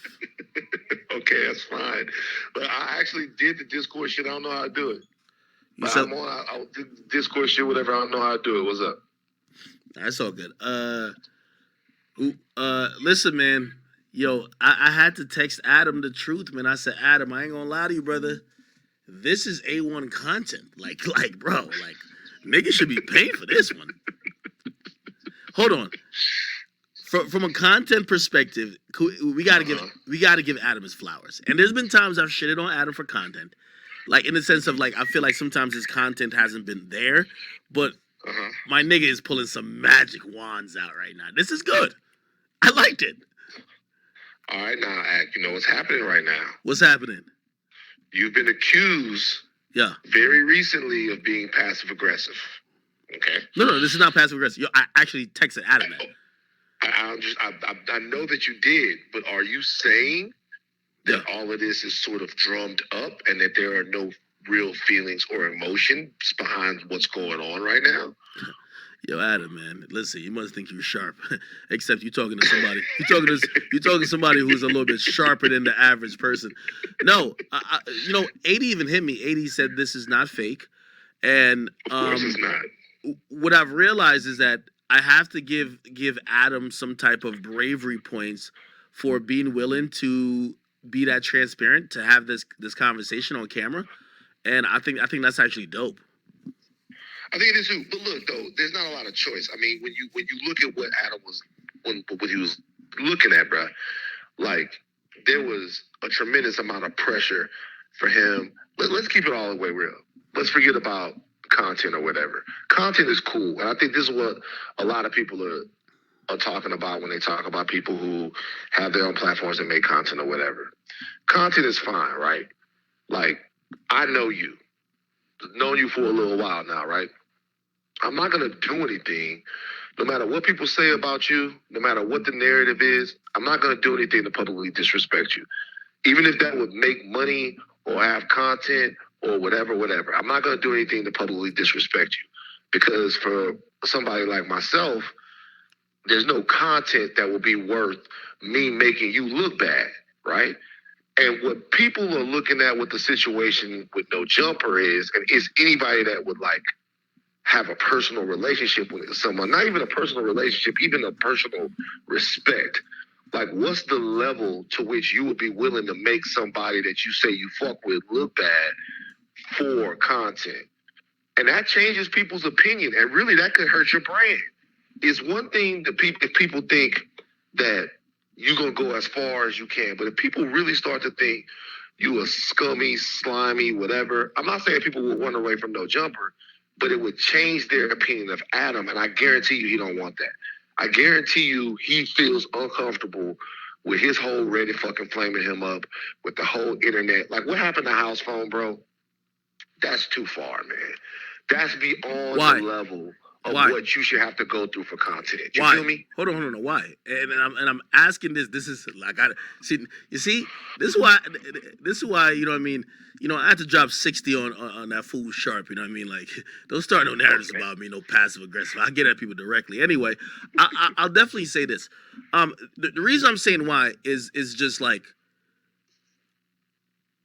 you know, I think people want to feel outraged. Like, let me tell you this.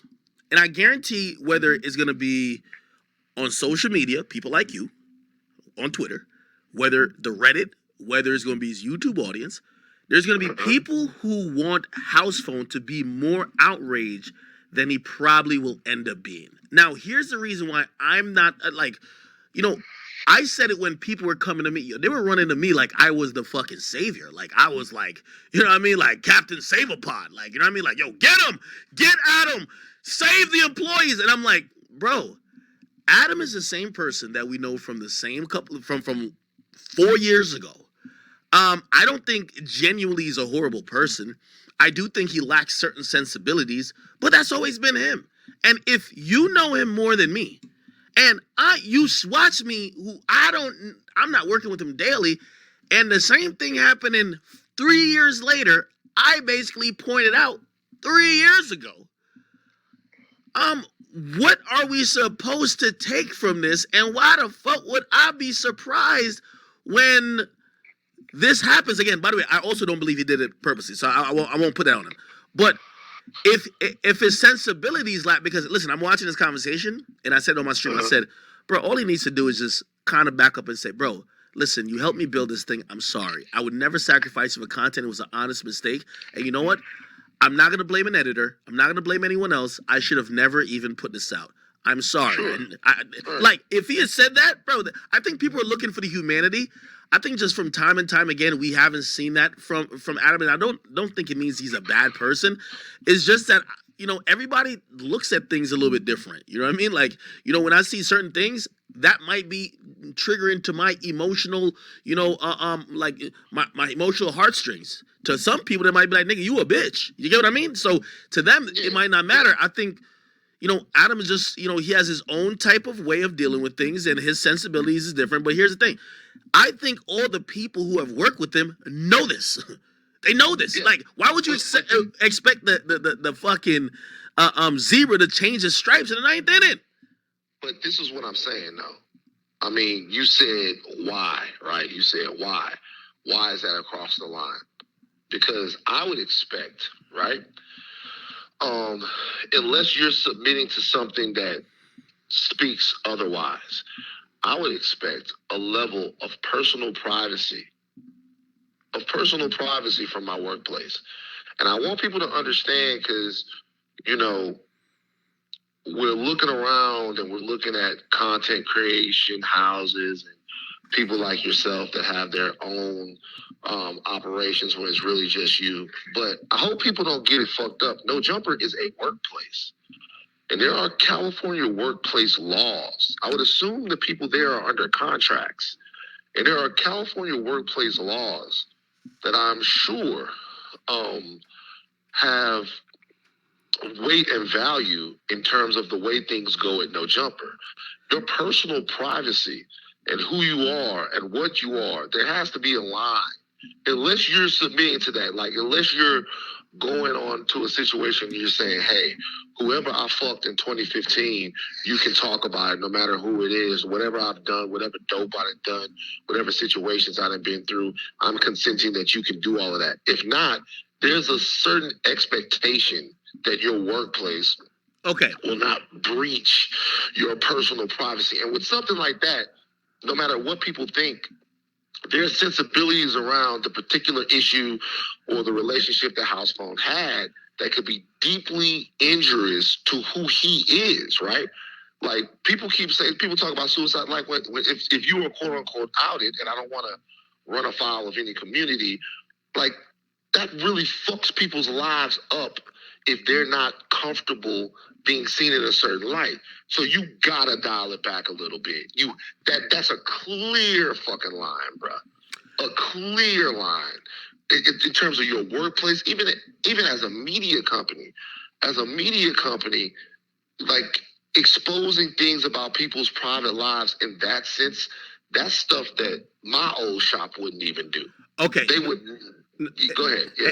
And I would respond to that by saying this, right?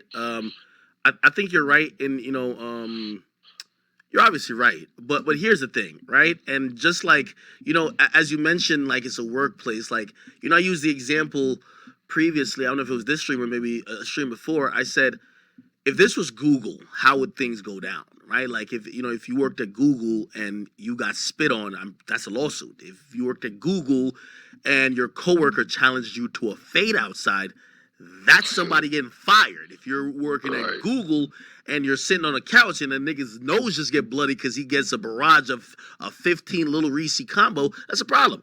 But it's not Google, okay?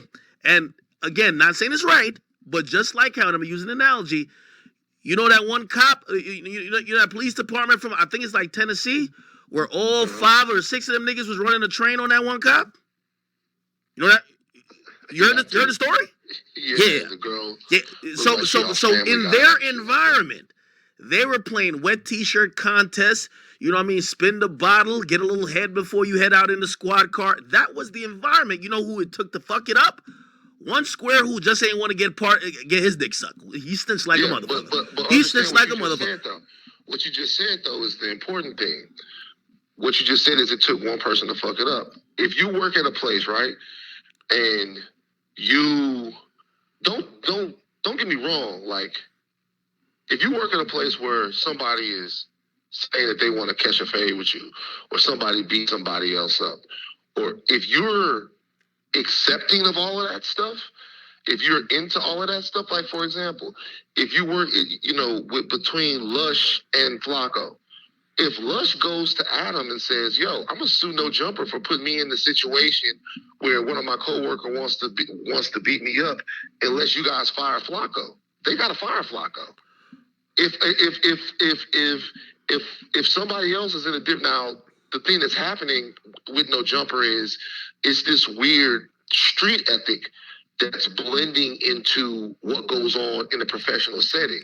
If everybody's going along with it, that's fine. If they work in a place where they fucking sell their beefs by catching the fade and the whatever outside, that's fine. It's fine. Let me say this. It's fine, Act, until somebody doesn't want to do it. Right? You're right. When somebody says, I don't want to work in a place where I might have to physically fight someone, and if you don't fire this person that physically threatened me, I'm going to sue your workplace for putting me in a situation where my safety is on the line. No Jumper's in trouble. And in this situation right now, this seemed to be a clear line. And the interesting thing about it was the entire employee base of No Jumper rallied behind House Phone and realized that it was a line because fade or no fade, what they don't want is everybody peeking into their private life. Cap, talking hold on. about who they fucked and what all the shit that they didn't do. Hey, listen. I'm gonna introduce a term, but really, it might be a cousins or partly related to this next term. If you ever heard of Stockholm syndrome, I'm gonna call it, Yesa Master syndrome. Let me tell you this. I knew you was about to say something disrespectful. No. I'm being honest with you. No. See, wait a minute. Now you think everything's a joke. I'm really. Because all you have to do is say Stockholm syndrome. No, because this isn't Stockholm syndrome. syndrome. This isn't. I knew you was gonna say something. This isn't Stockholm syndrome. Okay, this is something else. Here's the thing. I do believe that this situation is kind of like different because put it like this: what are the options for House Phone? The audience might be gassing them like, yo, no, you should quit and we're gonna support you. When have we seen that work? They told Rory and Millie Mall they should quit. Them bum ass niggas is damn near homeless now, okay? Listen, you gotta stay where you at. Well, you know it. They podcast doing well. And That's cap, anyway, nigga. move on. Well, I don't even want to talk about it. That's hold on. So hear what I'm saying. Move on, bro. All right, hold on. No, I get you. So hear what I'm saying. The situation become exacerbated by the fact that are there viable options if you're sick of this? You know what I mean? For whom? Huh? For who? For House Phone? Yeah. What's the viable option? I mean, I don't know. If he comes to social media, first of all, they live in LA, my nigga. They're gonna call you a bitch. You're probably gonna get DP'd on the set. Look. And actually, the DP you might get two different DPs. I can't speak on what his options would be. I do know that back on Fig and Community, I know that those are places right now, the Ace Boys, all of that have movements that are growing. So I'm assuming that if House Phone didn't want to be with No Jumper anymore, that he has enough of a fan base that he can either start something on his own, do interviews or whatever, or go to one of those other No Jumper adjacent sort of places. This is why I hate you. And at least, hold on, and at least be able to make a living doing it. I'm assuming that that's the thing. This is why I hate you. If you're telling me this bullshit, it will be as good, it's not bullshit. I'm just saying you're asking. You don't know what he could do. No.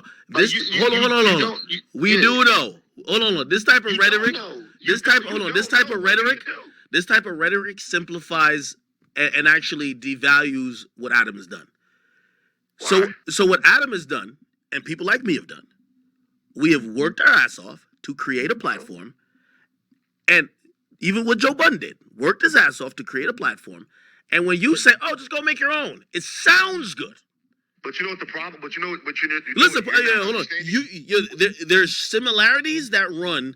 Like if it was the other dudes who are already doing that, that'd be different. Like no disrespect to House Phone, that doesn't seem like in his. If that was in his heart, he would have been done it.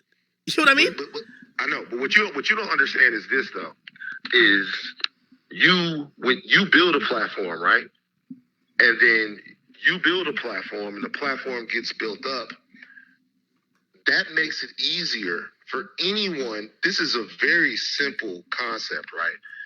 That makes it's hard for the music group to get put on, right? It's hard for them to get the record deal and become like the huge thing. It's easier for one of those guys to go solo because everybody already knows them from the group. It's going to be a lot easier from anybody for No Jumper to go make a living doing content than it was for Adam to start No Jumper, because they are now partly notable because of their affiliation with No Jumper. It's much easier to start something after people already know you from something else. If we looked at ESPN, guys like Rich Eisen, Dan Patrick, Keith Olbermann, Craig Kilborn, all of those guys that left SportsCenter and started something on their own, they were able to do that because of the notoriety that they had from where they came from. Yeah, it's easy. It was hard for you to start your platform and hard for Adam to start his platform because nobody knew who you were, right? And nobody knew who Adam was. But I know who Grand Wizard is now, right? I know who so many people are just because they're in your universe. I know who House Phone is, and I know who Sharp is, and I know who all of those people are. If they go start something else, I'm even more curious. It's going to be easier. It might not be easier for it to become No Jumper or DJ Akademiks, but to get the start, they already have a fan base, so of course it's going to be easier. It's not easy, but easier. This is how I know that you believe that everything is just kind of like transitional.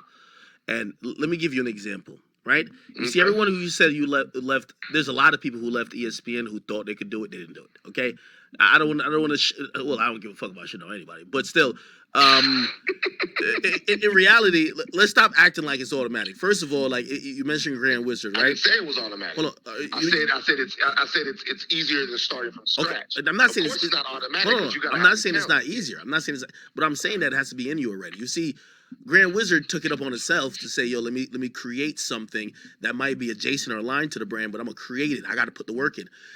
Put it like this: if what you're saying is right, take Stephen A. Smith. Now you might be like, oh, he has no reason to leave, but I was having this conversation. I don't know if you watched the podcast with me and Joe, and we basically we all came to the same conclusion. He's criminally underpaid, right? Now, granted, he's been on ESPN for so long, been the face of that organization, and you could tell me if you think so too. If it's as easy as you say, he could leave ESPN, and I think easily, because I'm thinking from my brain and how I would do it, and all the extra stuff that, fuck the perks that come with it, all the extra stuff that you'd have to hustle to get. But I'm saying if he's making, I think 10, 12 million there, bro, he's the quintessential, he's the de facto voice of sports. He could make 20, 25. I mean, obviously we've seen it with Pat McAfee, who's making a lot more, but not everybody ain't like that. That's why some people stay inside the building, and it's fine. So you can't just say, oh, he could just go do this. Yeah, it sounds great, but if that's the case, as soon as they're not paying, bro, Stephen A. Smith works probably more than me, and probably works more than a lot of other independent creators who probably make more than him. I don't make more than him, by the way. Obviously. So interesting that you would bring up Stephen A. Smith, because I have the luxury of having interviewed Stephen A. Smith last week and asked him this very question. And this is what Stephen A. Smith said to me about his future with ESPN and his future on First Take. Stephen A. Smith said this: he sees himself, and anybody that wants this answer can listen to Higher Learning, the podcast, Van Lathan and Rachel Lindsay. We talked to Stephen A. Smith. Brilliant plug. I love it. Thank you. I appreciate that. like Stephen A. Smith, he said that if he is allowed to do the things that he wants to do in his career, the evolution of his career, Stephen A. Smith eventually wants to have his own late night show. Stephen A. Smith has a production company where he wants to produce scripted and non-scripted things. If he can work out a situation with ESPN where he is able to do the things that he does at ESPN right now and have the flexibility to continue to grow in his career, then he'll stay at ESPN for the long haul. If he is not able to do it, Stephen A. Smith is making $10 million a year. LeBron James, forget about Stephen A. Smith. LeBron James at his height was probably worth in an open market where there's no salary cap, where there's none of that. LeBron James was probably worth to the NBA between $100 and $150 million a year. That was his worth, because completely different. That is the league. There is no alternative. You can't do the league by yourself. The content game is open source these days. Yo, niggas make more off a podcast than niggas make on radio. It's two different things. Yo, there's but I'm telling you right now, for what Stephen A. Smith does, right? For how Stephen A. Smith does what it is that he does, there is an alternative. For him, he doesn't want to be in a situation where he is starting an entirely new vertical where he's being Pat McAfee. Stephen A. Smith is talent. And for him, the amount of money that he's getting from ESPN. So you're making a house phone argument for me then? I'm just saying that some niggas will do it and some won't. I'm not making a house phone argument to you. What I'm telling you right now is, if Stephen A. Smith is getting to the point to where he's made $10 million a year, right? then if he's ever unhappy with $10 million a year, if he feels like he should be making more than $10 million a year, then he got to go get that extra money. But if the smarter thing for him to do, and this is based upon what he actually told to me, is to continue to make the money that he's making with ESPN and work with the company to find out what the way for him to maximize his potential is. And the reality of that is this: it's not one way. People have different ways, right? Wait, hold on. Wait, can I interject for 5 seconds? No, sure, go for it. Like the point, you're getting around the point, and when you throw out the $10 million number, there's a lot of people who are going to hear this who says 10 million is going to suffice. But if you know the industry, what Stephen A does for that network versus the pay for his value, he's grossly underpaid. Now you might say he's okay with it. Clearly he is. No. Hold on, wait. Hold on. Let me finish. Let me finish. Okay, go ahead. So clearly he's staying there, right? But we're saying there's two different.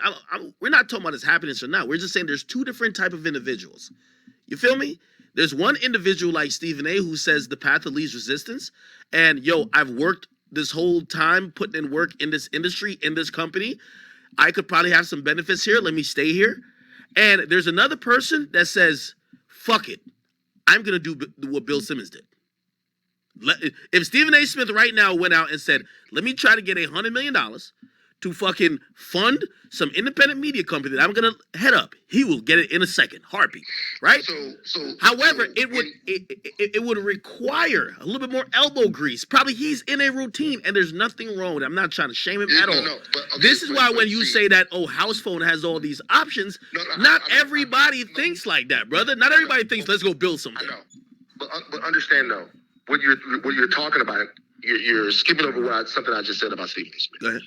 What I said about Stephen A. Smith is Stephen A. Smith is talent. Okay, you mentioned Bill, who I work with, right? Understand what happened. Understand what happened for Bill to go start his own thing. Bill went and started his own thing because his business relationship with ESPN was severed. It was severed, right? It wasn't like Bill goes, oh, okay, like Bill was the man at ESPN. He was not quite what Stephen A. Smith is now, but he was the man at ESPN. That business relationship was severed. So when the business relationship was severed, Bill had a successful podcast. He had a vertical there that he had with a lot of people. He took those talented people. He said, we're going to go start something of our own, and we're going to build that up. And when we build that up, we're not going to go back into that machine. There are other people, even Skip Bayless, when he left ESPN, he went to another network. If you're telling me right now that Stephen A. Smith, who spent his entire career as a journalist and then an on-air talent, at 50-some years old is going to go start a podcast media company, he said that he wants to do that, and he is prepared to do that. But at the same time, if you listen to the interview, he's been doing what he's doing now since he was 31 years old. Yeah. So he has a lot of equity in a lot. You talk about elbow grease. Man. Let me finish. Hold on. Let me finish. You talk about elbow grease. It took a hell of a lot of elbow grease for him to get to where he is right now. And the only thing I'm saying is all of this stuff, everything that we're talking about, it's about how you see yourself. Hold on. Can I respond to that point, though? Can I respond to that point? Go ahead. Yeah. So you're right. And again, I'm not blaming. I'm not saying anything. He can do what he wants. I'm just saying when you just say, House Phone. First of all, House Phone's putting a lot of elbow grease at No Jumper. And by the way, he has less leverage and less to show for it than Stephen A. Smith, who probably says, hey, I'm getting $10 million. Why leave? If we've seen this with Rory and Mealy Mall, and I'm not trying to go back to that situation. If you think that House Phone, who hasn't done other things on the side to that extent, is in a better position to leave, you're tripping, my nigga. Like, bro, like not everybody could just leave and go build some shit. Wait. You have to understand. I'm not talking in absolutes. What I'm saying is that House Phone would have been in a better position to leave No Jumper now than he would have been had he. Okay, put you like this: had House Phone leaving No Jumper now to start a separate thing, Obviously, common sense will tell you he's in a better position to do that now, having been at No Jumper for the last 7 years, than he would be if he had never been there. So what I'm saying is, while it might have been a better decision for House Phone to stay with No Jumper, it wasn't his only option. It was just the best option. And it was by him, far the best option. Like, I know. there was really no other option. But look, Hold on. once again, though, I can't even tell you. You're making an assumption, but I can't even tell you. You're making an assumption that House Phone just had like absolutely zero worth if he left No Jumper. No, hold on. Yo, Van. Number one, I know you're highly intelligent and you're highly educated, okay? But a lot of times when we do get into these conversations, I think sometimes you're highly misinformed. I don't know if you watched the clip tonight. Like, Adam actually said to him, bro, you stop showing up. You stop. If that's irrelevant. Hold on, no, it is relevant. And let me make the point.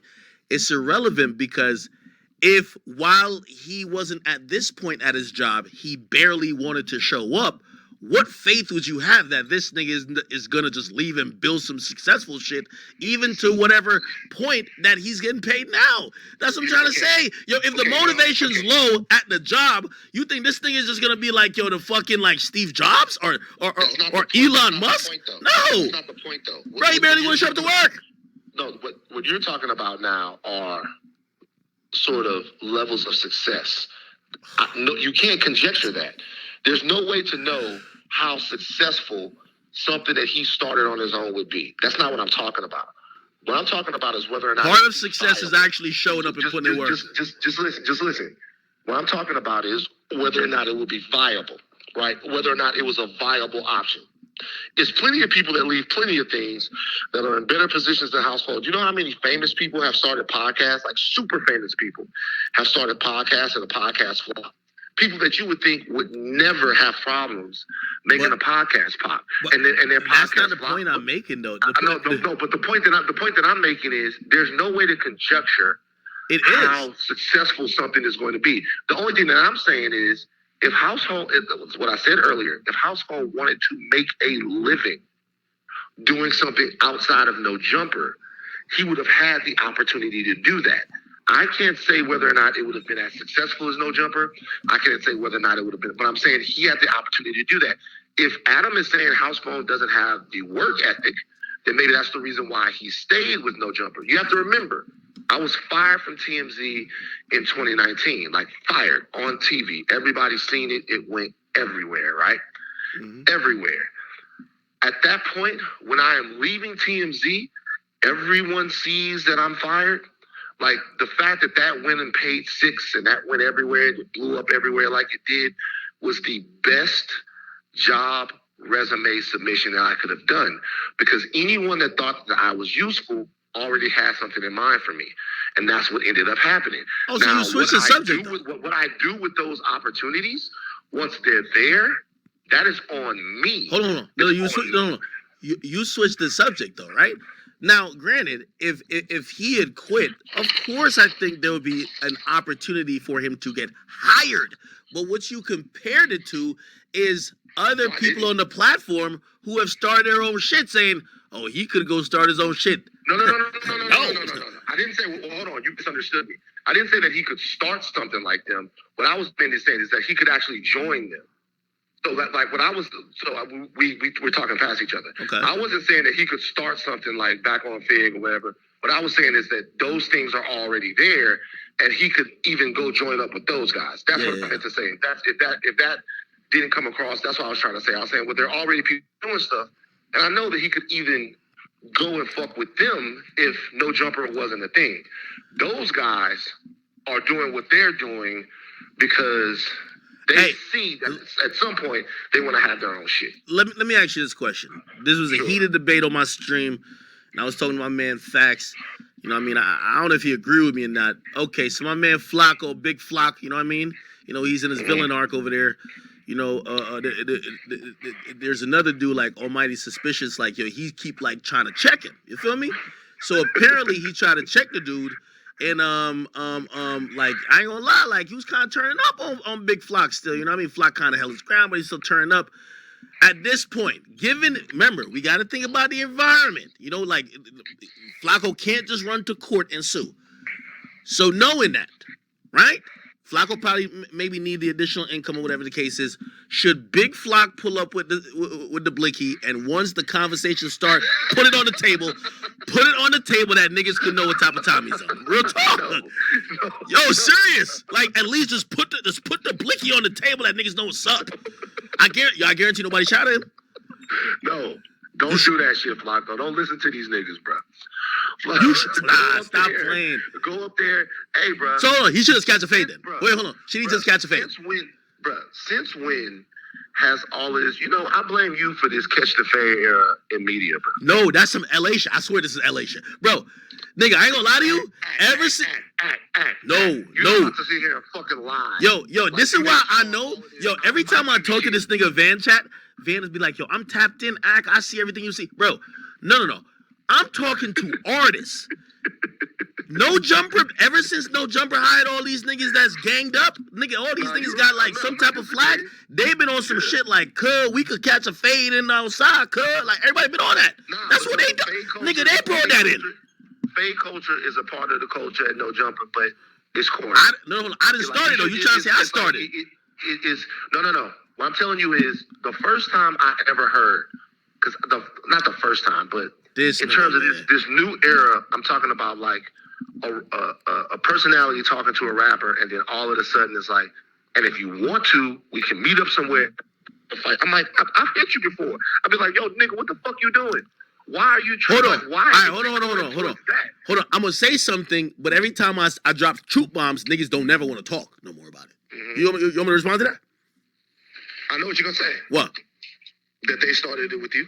No. Okay. No. I didn't usher that in. You know who ushered that in? Star? Who? No. The news reporter that Nipsey talked crazy to when he told Nipsey, nigga, well, if you really want to, we could catch a fade, and Nipsey didn't say nothing. I don't even remember that. Yeah, nigga, I pull up the tweets. That's facts. That's the first time I ever seen it. Because I thought all these rappers were like superhumans and like supervillains. Oh no, you talking about the guy that was the guy that said, I do remember that. The guy that said that they could fight MMA. Nigga, he said it on Twitter. He said on Twitter. And after that, they came to an understanding, brother. That's a fact. Okay, well, I'm not even gonna touch that. Exactly. See. Yo, chat. Do y'all see this? I knew that, man. I'm not gonna touch that. But what I will say is, how about this? Just stop with all the catch the fade. You want to fight? Hold on. That's not even me. That's Blue. Just wait a second, though. Seriously, I'm not just talking to you. I'm talking to everybody. It's stupid. First of all, ain't nobody gonna fight. And if they Big Flock was ready. Stop playing. If ain't nobody gonna fight, and if they do fight, they got way too much to lose. It's stupid if you to that point to where you feel like you got your life or your bodily fucking harm is in jeopardy, or somebody's gonna, then you gotta fight. But hold on. All of this stuff this stuff ain't going too far. This don't seem fucking childish and stupid. No, it is, but you gotta realize. I'm watching you on stream. Hold on. Wait. You gonna choke poor baby. Hold on. No. First of all, I was playing out an imaginary situation. If people took that as a threat, I apologize if they thought it was a threat. I was never a threat.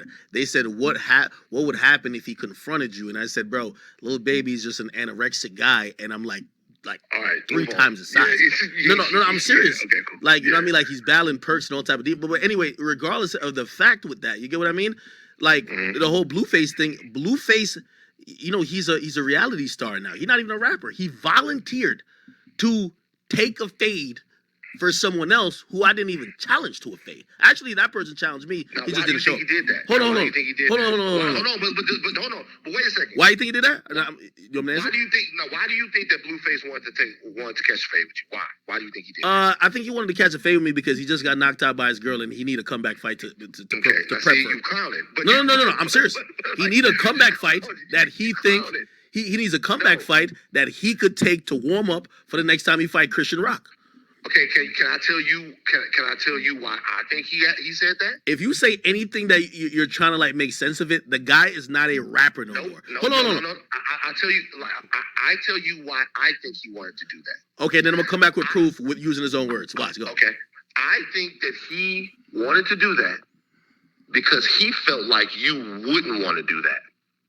And so I think the reason why he said that was because he's seen you son so many other rappers. Who? And he's seen you do so many other things, and you never really catch an L.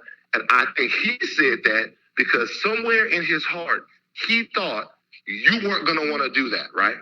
That was gonna be a bridge too far for you, either because he fights all the time, or because you knew that whereas Lil Baby wouldn't have time for it, Meek wouldn't have time for it, whomever else wouldn't have time for it. I can't let you mention Meek. I can't let you mention Meek in a derogatory way like that. Meek's my friend. I know, but what I'm saying is, I'm serious. That was his only trump card. The only way he was gonna beat you, you put the man's fucking foreclosure up. You did all of this stuff. The only thing he could say was, Van, you want to go half on the house or not? Come on, man. Shut up, nigga. Yes or no? Yo, Van, I'm gonna Airbnb it out, though. The only thing that he had left. Yo, I'm gonna Airbnb it. Yeah. We can party in that bitch. But the only thing he really had left to say was, let's see if he can fight me. And if he fights you, and he been in the training, he feel like he could get you, and so that was what his thing was. Okay. But the thing that I say to you is, wait, hold on. Hold on. I gotta respond to that. So first of all, he stepped in for another man, right? Someone who, again, if we really go down to it, I didn't necessarily threaten. I played out a scenario, but cool. It's neither here nor there. I will say this though. The reason why the reason that you said about Blueface, I believe, is incorrect. I don't think he only said it because he's saying, "Oh, Ak ain't gonna fight, so I'm gonna like slide out of this and get the win." I honestly, and by the way, Wack has hit me up, bro. They want to set up like a boxing match in the ring. They want this to be like some payday. I swear to God. Actually, I shouldn't swear. I hate swearing, so let me take that back. But it's true. It is what it is. I don't like putting stuff on God. I think it's bad luck. Huh? I'm sure it is. I'm sure they do want to do it. So that's what I'm saying. So I don't think he's saying that to say I'm not gonna fight. Like, I'm pretty sure they're like, yo, listen, Ak, if we come to negotiate, whatever you want, that like this has been hyped up. People can't wait to see you boxing. Blueface was trying to get a boxing match with 6ix9ine back in the day. You get what I mean? Remember when everybody was like, yo, why is Wack with 6ix9ine? Apparently it was like the first reason was he's there to try to negotiate a boxing match between 6ix9ine and Wack. No, 6ix9ine and Blueface, I mean. It didn't happen. So I think when Blueface says that, and my proof to that would be him recently in DDG's video, bro, he's talking about, yo, if Ak wins, he'll win the belt. Yo, he would get all type of money, get all type of shit. And I'm like, I thought this was about a personal problem that you thought you were trying to settle with me. I didn't know you were trying to set up like some KSI like undercard type shit. So that's what I'm saying. To counter your point, I do think I don't think he's saying that because he's saying I wouldn't do it. He just wanted to be done in the ring. I mean, hold on. To be honest, I've actually messaged a nigga. Hold on. I've actually messaged a nigga saying, when you in New York, nigga, just let me know. If it's that big of an issue. But look at the difference in like what happened. And to be honest with you, at first it seemed like his ploy kind of worked, right? Because what it seemed like at first was that you wanted to fight everybody else, but you didn't want to fight him. Now. Hold on. Yeah. I do have to respond to that too. Okay. What you saying is ploy kind of work. I definitely like. I don't know what people actually seemed like it kind of worked. I don't know what people think about me. Listen, let me tell you this. I've always said, number one, even if I was just straight ducking the fight. Even if I did fight, got knocked out. Even if I saw him ran 300 meters away like I was motherfucking Usain Bolt. You do realize, nigga, I'm slick with this mouth. Pause. You know what I mean? No house phone or nothing like that. Listen, pause. Listen. Pause. Whoa, chill, brother. Listen. I'm good enough that, bro, there is nothing that, like, it won't ever be like, oh, yeah, we got him. Like, yo, it's over. You know what I mean? I'm like, so if you thought that was the thing to be like, yo, oh, it's over. Hey, let me tell you something. Brother to brother. No matter what they say about you, I'm always going to fuck with you. You're a trailblazer. You do your thing. So I don't care. I don't pause. I don't care. I don't care how good you are with words. You get in the ring in front of everybody, and you get drugged, and it look bad. Nah. Nigga. Nah. Nigga. Nah. Nigga. Nah. No. Nigga. No. No. Nigga. No. Nigga. No. Nigga. Nigga. It's going if you get in the ring and a nigga put them dogs on you, them barking mutts, Cap. them two Cap. fucking German shepherds, Cap. them hands, Cap. them motherfucking Rottweilers, Yo. okay? Them Yeah, two you just talking to talk slicers. at this point. Bang, bang, bang, bang, bang, bang, bing, bing, bing. It's gonna be bad, bro. Man, I'm gonna be honest with you. Hold on, Van. But you Hold on. definitely Van. forever. Hold on. But it's gonna, No. You can't act like it's not gonna be bad. Yeah. No, hold on. Van, I ain't gonna lie. But what you gotta realize, nigga, I've been in this shit for 10 years. To be a meme for 2-3 months, you know what that would probably mean? Yo, bro, just keep calling out other niggas that you could beat. Bro, it would just launch a career. Bro, look at the YouTubers. I'm gonna be honest with you. This is what, hold on. Wait, no, some real shit. Who you gonna call out there? Who you gonna call Wait, out? no, hold on. On some real shit. I remember when I first saw like influencer boxing. I remember saying some of these guys have a career and a reputation. Even the guy, he was a famous TikToker. He fought the McBroom dude. And I remember saying, by the way, I was in the stadium, it was Hard Rock. I'm in the stadium in Florida watching this Social Glove event. And I remember when the TikTok dude he lost. And I think he got knocked out or something like that. And I saw his fans crying tears. It was little kids who probably, literally. And I remember saying to myself, real talk, wow, this nigga just ended his career. I remember talking to DDG, right? DDG called me and he told me a couple opponents that he could fight. And I remember saying to him, I said, number one, you're doing this rap thing and also like you're a YouTuber, you just can't lose. He said this opponent's harder, but this nigga, I'm gonna definitely sleep. And I said, nigga, pick the nigga, you're gonna knock his noodles out, okay? And it was because, and I'm here to say I'm wrong about this. I thought that if you had an audience and if you lost, right, it would be fucking over and it will always be over for you. Nah, it's not gonna be hold over. on. Wait, hold on. And I'm gonna give you some examples. Look at somebody like Deji, right? He didn't win for a long while, and actually, to be honest, he went from being ridiculed to people were like rooting for him. What I've realized about influencer boxing, now granted, it's a little bit different for a rapper, especially if you claim you're a gang member, because now niggas gonna be like, you're a pussy, different. Right? People gonna look like a pussy. But I just think people who do content, you're always gonna get memed. If you get knocked out, you're going to get memed. If you lose, you're probably gonna get laughed at. But I really don't think it's the end of things. So that's why it's not the end of things. I used to think it was. For a guy like you, but let's be real, seriously. For a guy like you, who, look, most of the time when you be on your shit, I'll straight tell people, yo, they be fucking with Act be fucking with them. It is what it is, right? But for a guy like you, who I just be setting shit straight, man. Look, for a guy like you who's been so antagonizing to so many people, right?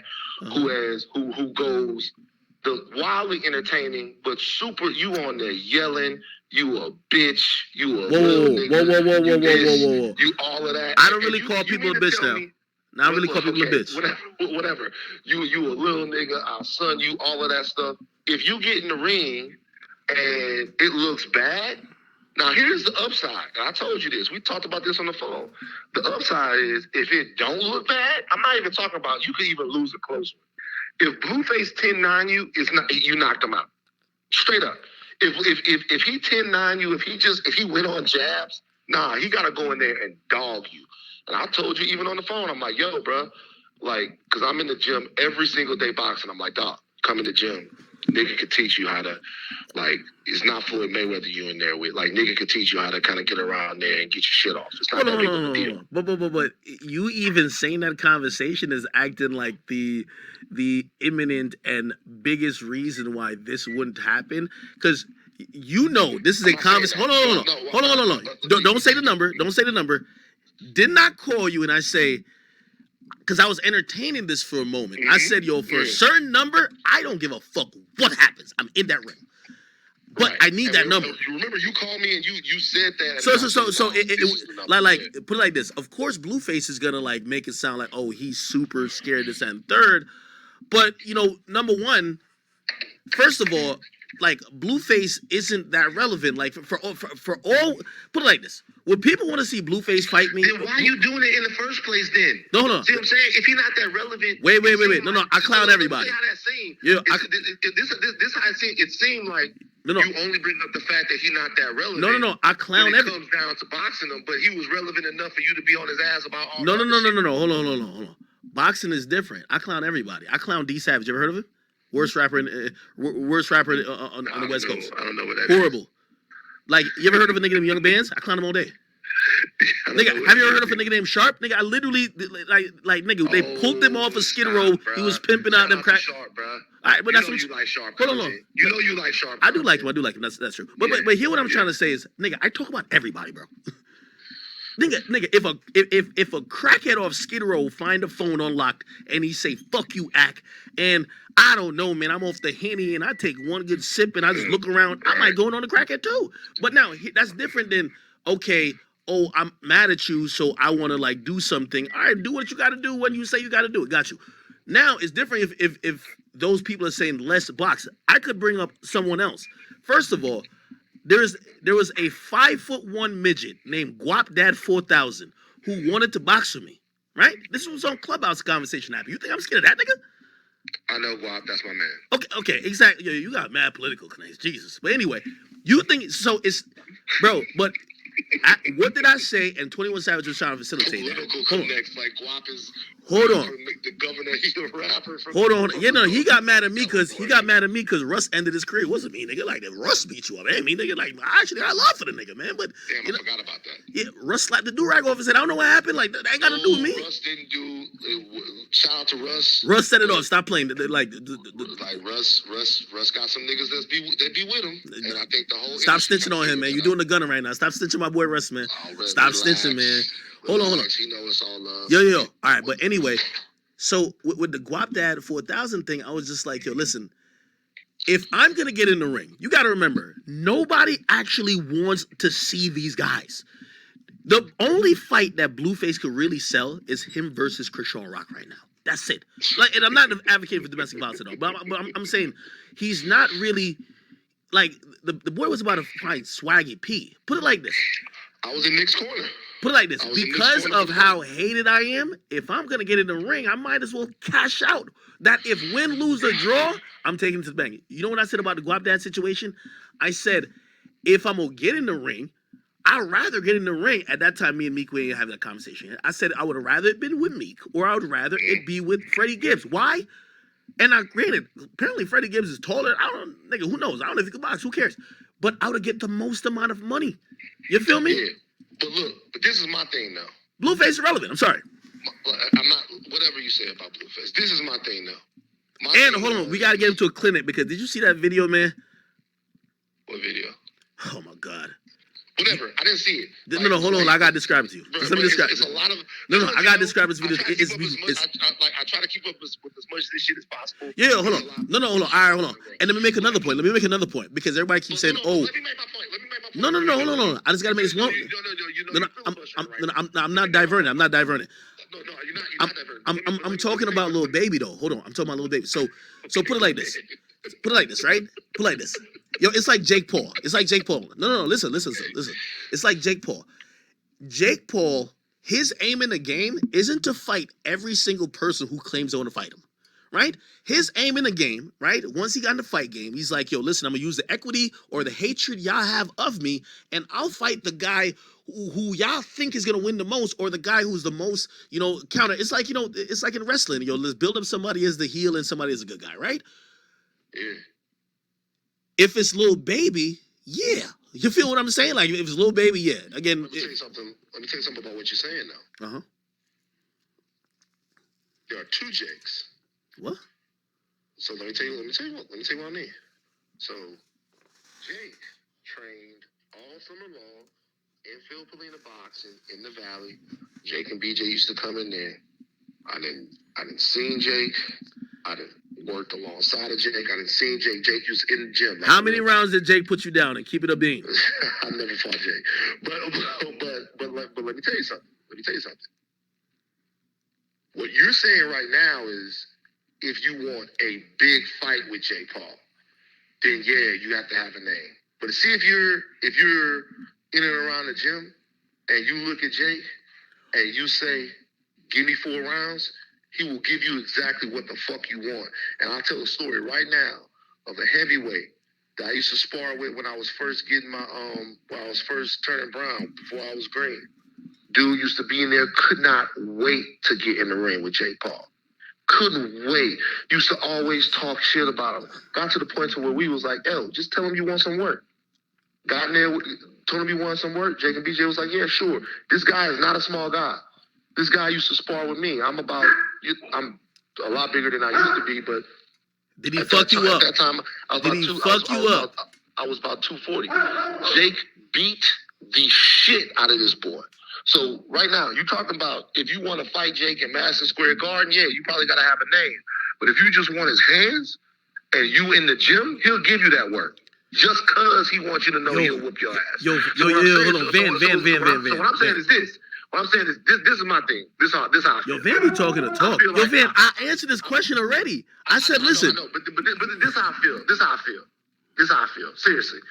And this goes kind of for everyone, because I think this whole, we grown, everybody making money, hopefully. When are you gonna call a nigga out? Niggas been playing with your name for too long. You ain't challenged nobody to the fade. Bruh, I'm not trying to fade nobody, bruh. If you and Joe Budden fade should have been go down. And I got Joe. I ain't gonna lie. Whatever, nigga. I got Joe. Yo, Joe got like this retarded thumb. I think if that nigga hits you with that nigga, that shit like Thor's hammer, whatever, bro. Whatever. I like as yo, man, Joe was on drugs for a good while, man. I wouldn't fight a nigga like. Bro, I'm serious. As a man, I don't run from it. Remember, I lost my job at TMZ because I lost my temper. So what I'm telling people is that that should be the last resort. But what I will say is either we fighting everybody or we ain't fighting anyone. You can't be about fighting one nigga and then not about fighting the next. Nigga, you think we in the league? Get out of here, nigga. You think we in the league? Get out of here. Everybody? Get out of here. Hell no. Hold on. Yo. I want to ask you about something. Yo, hold on. I'll answer that in one word. I'll answer that in one sentence. But this is why I'm Big Act. Big Act pick and chooses.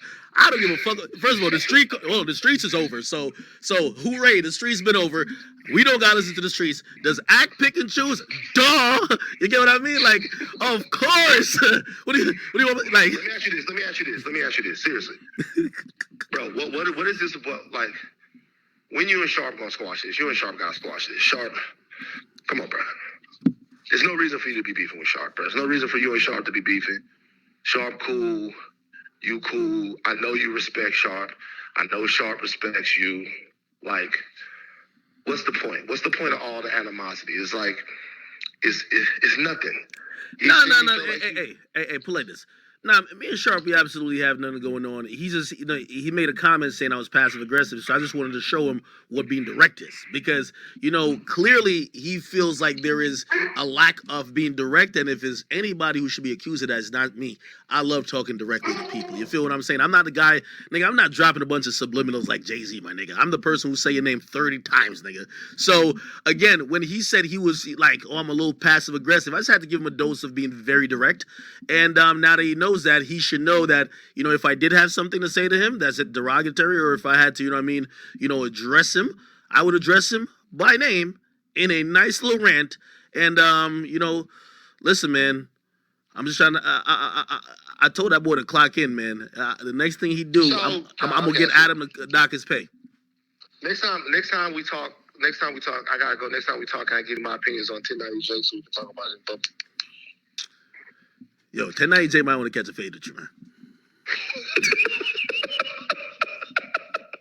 Are you laughing? All right. I don't give a fuck about that, nigga. I'm a grown ass. I'm 42 years old, bro. That's 1090, man. All of this shit seems like fucking kids. Hold on. Like, wait. Crazy. I think you can give me your opinion before you. Wait, hold on. Because we've talked a little bit about it. I won't even cut you off. Just give your opinion in just about, because I know you witnessed the whole Boston Richie thing and like a couple other things. Mm-hmm. Your thoughts? So I don't have any problem with like I don't have any problem with 1090 Jake as like a person. You know what I mean? But I do think this is probably like just the fucking nigga in me, just the black man in me, the African in me, the whatever. It just rubs me the wrong way that these guys come from where they come from. Whatever happened in the street, like the girl was saying on your stream, it rubs me the wrong way that these guys come from where they come from. And I'm just gonna be straight with you. And it's a white dude that's like, like, here it is. It just, like, I'm not from the streets. I'm closer to Akademiks than I am to them. I go to college, get my shit, come out, do my thing, whatever. I'm trying to do things, inspire, uplift my people, give them the information that they need, whatever you want to say. I worked at TMZ for 9 years. I'm not in any place to be anybody's moral arbiter or tell people what they should and should not be doing. But when I just see somebody, it's like, there's no street law against that.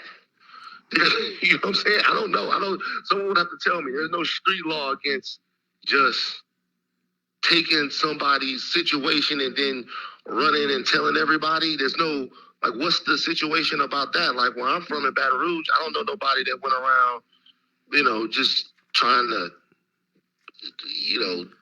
spin narratives on people when they first start to come out. I feel sorry for these dudes. And, I don't give a fuck that they did what they did. It was never my lifestyle. So the only thing I see is people that had legitimate opportunities to get out of the situation that they were in.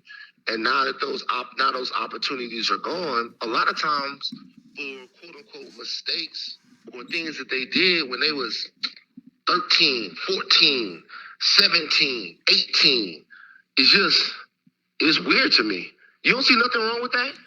Well, like, I ain't gonna lie, my chat definitely is saying, so pretty much your issue with him is that he's white. And by the way, I ain't gonna lie, my man Van is the person who checked Kanye on Kanye saying slavery was a choice. Hold on. Let me answer that question for your chat.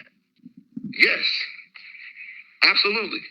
1,000%, 1,000,000%. Number one, I would think that it would be corny if a black dude was doing it, for sure.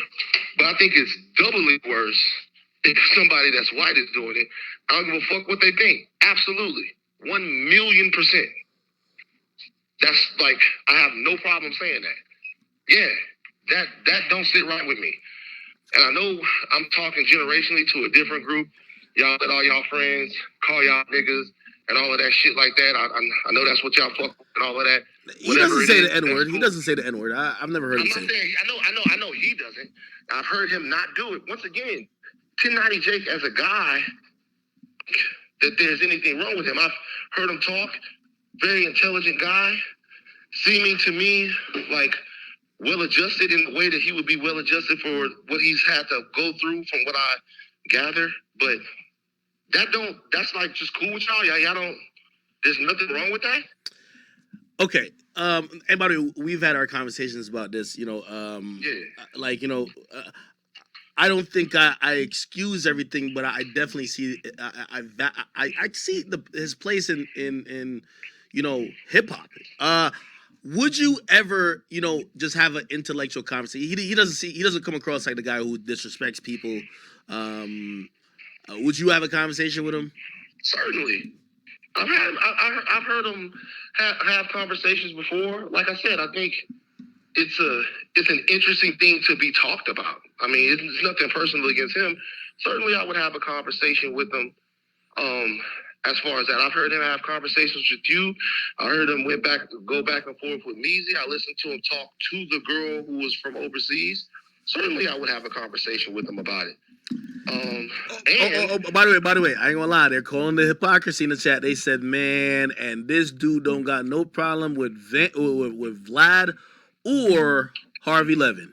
They said you only got that energy for 1090. So I'll speak to both of those things real quick. Number one, I have a problem with both of them. So let me give you guys a quick history real quick. What TMZ would do is what my thing with TMZ was that TMZ covered celebrity news, right? And they would cover celebrity news, and the news that they would cover would be about all kinds of different celebrities. When I first got to TMZ, this is straight up. Want to read more about it? It's in my book. But when I first got to TMZ, I thought that TMZ was essentially like E! News or one of those other joints. It took very little time for me to realize the cultural issues that were going on at TMZ. So I never forget, there was one specific story that they had done. I was like, that's it, I'm leaving. I talked to a friend of mine. The friend of mine said, it's actually better for us, very prominent rapper. Everybody on this fucking thing knows who he is. Everybody here would have them in his top 5 because it's actually better for us if you're there. That way you can be more of use to the culture. I stayed at TMZ and I did what I could. In terms of what Vlad does, me and Vlad have had conversations before about situations, particularly an interview that Vlad did when he had an interview when No Plug was sitting next to a big stack of money, and me and Vlad talked about at length all the time about what I feel about some of the stuff that goes on Vlad TV. What I would say here is there is a little bit of a difference here because of the 1090J thing. TMZ would do stories, and the stories that they would do would be embarrassing for artists and embarrassing for people. Very few of those stories would be directly career-threatening things, besides a situation like a Ray Rice, which there's no way to excuse that because he slapped the shit out of his wife. With a situation with 1090J, there's a specific group of people, to me, that are affected by that. And it's a young black future millionaire who grew up in poverty. For all of the negatives that hip hop has, and we know all of these negatives. We know that hip hop promotes, not all of hip hop, but some of the hip hop that we're talking about, particularly the street stuff, we know that it promotes misogyny. We know it promotes drug use. We know that it promotes violence sometimes. We know that it can promote gang culture. We know that it can promote all of those things. We listen to the music anyway for whatever reason that we do. We know that it can promote all of those things. The one silver lining in it is that it takes people that were doing those things, theoretically, sometimes they were, or living in areas where they were doing those things, and it gets them out of those situations so that they can no longer have to do them. Do they still do them sometimes? Yeah, sure. But they don't have to do them anymore. It takes those guys and makes them millionaires. They bring their friends with them. They bring their homies with them. They bring their people with them. They bring all of these different people with them, right? Now, if we have somebody that once they get out of that situation is like, because the snitching stuff and all of these allegations, that stops niggas' flows. That's, you had this, now they're not gonna listen to you no more. Like, that's your shit. That is, to me, and you guys can tell me before, if Vlad or any of these people have done things that have either like affected people's careers in ways that they couldn't go out and get money anymore, or affected them in ways that they could no longer get people to listen to their music or buy their merch or whatever. And so, like, when we're talking about this stuff, I don't know. It just feels bad. And to be real with you, I no longer work in a spot where I think that that's appropriate. And it's not for me to get there, but it's real. I'm older now. I'm looking at the situation for what it is. To me, there's nothing personal against him because, once again, I think he's a cool guy, but I don't know. So are you still bumping Gunna, bro? Am I what? Are you still bumping Gunna? Am I still bumping Gunna? I never really listened to Gunna that much. You know, but yeah, I have no problem listening to Gunna. Hey, I got nothing to do with that. No, but real question though, because I think I probably have, you know, I can't tell what percentage, but definitely some of my audience is white, and I think they're looking at it like, yo, Well, hip hop culture is not only just black culture, and yes, like, maybe wasn't built on the backs of white people, but if you're gonna invalidate everything a white guy does because you don't like it, you could start a lot of places. You could do that with Cole Bennett. You could do that with Vlad. You could do that with obviously 1090 Jake, and the list is gonna continue. Why bring up the fact that he's white? Because put it like this: if there was a white dude, and shit, some people might say, well, an Hispanic dude is more seen closer to being white, especially like somebody like 6ix9ine, than somebody black. That's how they talk about it in the culture. And 6ix9ine's career was kind of, halted a bit by the whole snitching thing. So why make it about race? Well, because to me personally, I think so. Let's look at a couple of realities. Hip hop is inclusive of everyone, and it always has been that way, right? Hip hop has always been something that everybody participated in, and I think it's kind of a misnomer that white people have never really had a place in hip hop. They have. The guy who invented the MPC is white. You know what I mean? Like, you have all kinds of different ways that white people contributed to hip hop culture. However, it is still black culture. It's rooted in the experiences of black and Latino people. It is. And when you are not black or Latino, I do feel like there is an extra added responsibility that you have to sort of adhere to things or be a light or an asset to that culture if it's not of your own. And a lot of people think that that's not fair, but the way I look at it is that's the way things are in America, period. With everything that's not black, that black people seek to participate in, be it finance, be it politics, be it whatever, we have to be exemplary additions to whatever that culture is or whatever those rules are in order for us to exist in those spaces. Because we have been denied entry into those spaces for a lot of other reasons. So you got to be the illest, you got to be the coolest, you got to follow the rules. When we have something that we culturally control, which is not hip hop itself, because that's controlled by corporations, but I'm talking about the culture of hip hop. Black people kind of made the rules in. I think it's actually as important for us to sort of dictate and gatekeep about the rules and the things that go on inside of that, because it's a viable way for us to change our economic situations in a country where we don't have that many viable ways to change our economic situations that are tried and true. That to me means that anybody that's white, right, that would come into those spots would have to have respect for that. Have respect for the fact that there's not as many ways for a black man in America to make $1 as it is for a white man. And hip hop is one of those ways. That's just a fact. And if it's not a fact that a lot of your chat is aware of now, it's one that they're certainly going to learn in their life if they are black. And when they learn it, they're going to be asked out.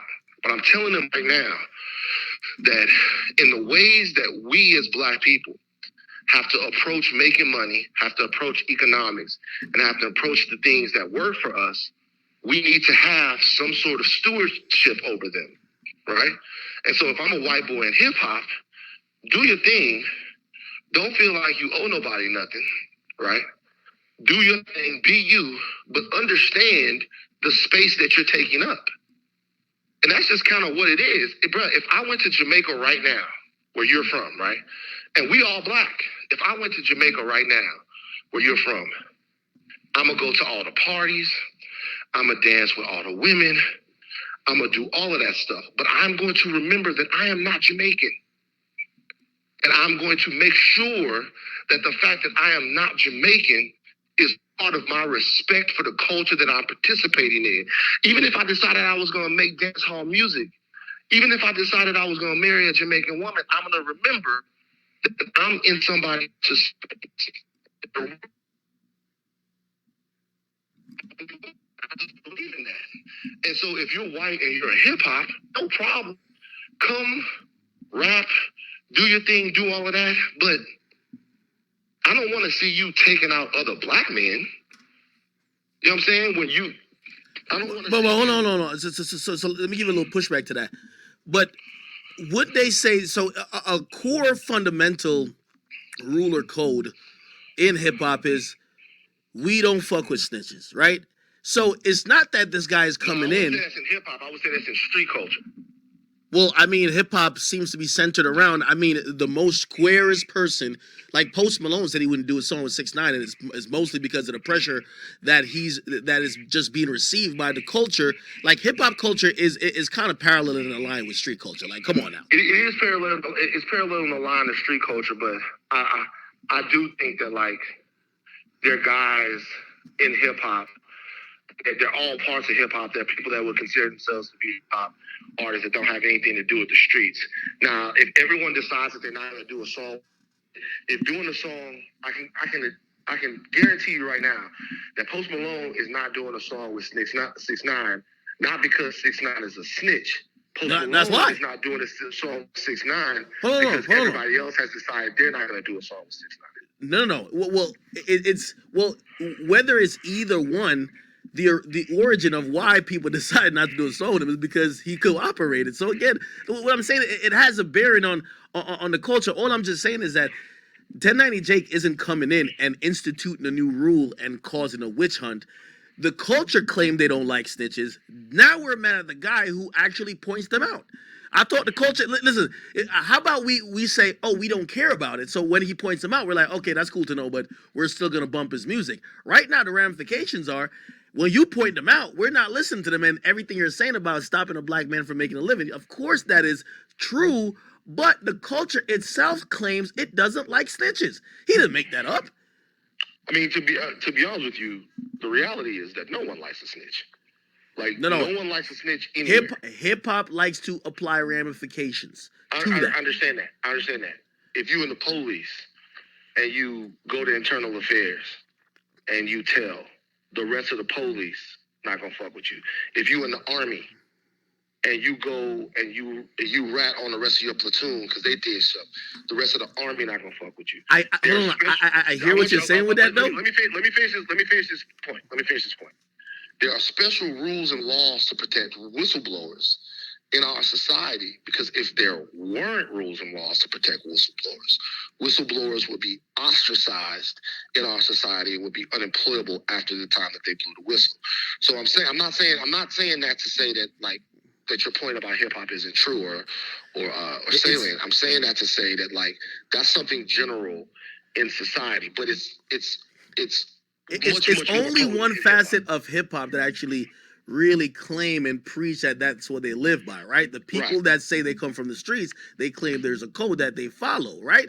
So put it like this, right? If something happened to me and I proudly get on the stand and I point out, which I would use all 5 fingers, the individual or individuals who did whatever to me, nobody would say, damn, Akademiks did something that's just unconscionable and we can't fuck with him. They're probably going to say Akademiks is a civilian and he's doing what his civic duty called on him to do, report a goddamn crime. The same thing happened, which, anybody else who would think different, those people are a little bit off, but the same thing with Meg Thee Stallion when she said, nigga, Tory shot me. Now, granted, I think people who have any type of counter to that would just be it would be regarding the veracity of that statement if they believed her or not, but nobody would be saying about her talking or not. You get what I mean? Yeah. So again, to be honest with you, none of these rules are really. I mean, the CEO of Rock Nation, one of the biggest labels, management companies in hip hop, is one of the most notorious government informants that of the last 15 or 20 years. I mean, hold on. Okay, that's a fact. Do you think it's weird then that Jay-Z works with her? Because Jay-Z said he lost 92 bricks. He was in the streets. He was a drug dealer. You know what I mean? Do you think it's weird that Jay-Z himself works with her and other gangsters? A little bit, but I don't know. But to be honest with you, like once again, I'm not in the streets, so I don't know what the fuck the things are. I really don't. I just know that everything that they say about her is true, right? And it's verifiably true. So I don't know what's going on. I don't know what the rules. And I personally don't care anything about that. Hold on, I wait, think- hold on. I'm not even addressing you. Hold on. I see some stupid people in the chat saying, "Yo, well, if you snitch like we would." Hold on. First of all, we also gotta, and this is the thing. My only thing with the 1090J thing and Boston Richie thing, we gotta define what snitching is, right? Because obviously, I think that person who's saying that, I would hope you're not that stupid to just think anytime you talk to the cops you're snitching, or else you're an idiot. But I would hope you mean that if I did crime with someone else and I told on them and that came to light, right, that we did this in concert, then I told on them, of course, people probably wouldn't rock with me. But now think about somebody who just got shot recently. CJ So Cool is a YouTuber who, some people did a home invasion on. He posted the motherfucking names and the pictures of the people who did it, and rightfully so. And rightfully he should cooperate with the law that they should go to jail for life. If you call him a snitch, you're an idiot.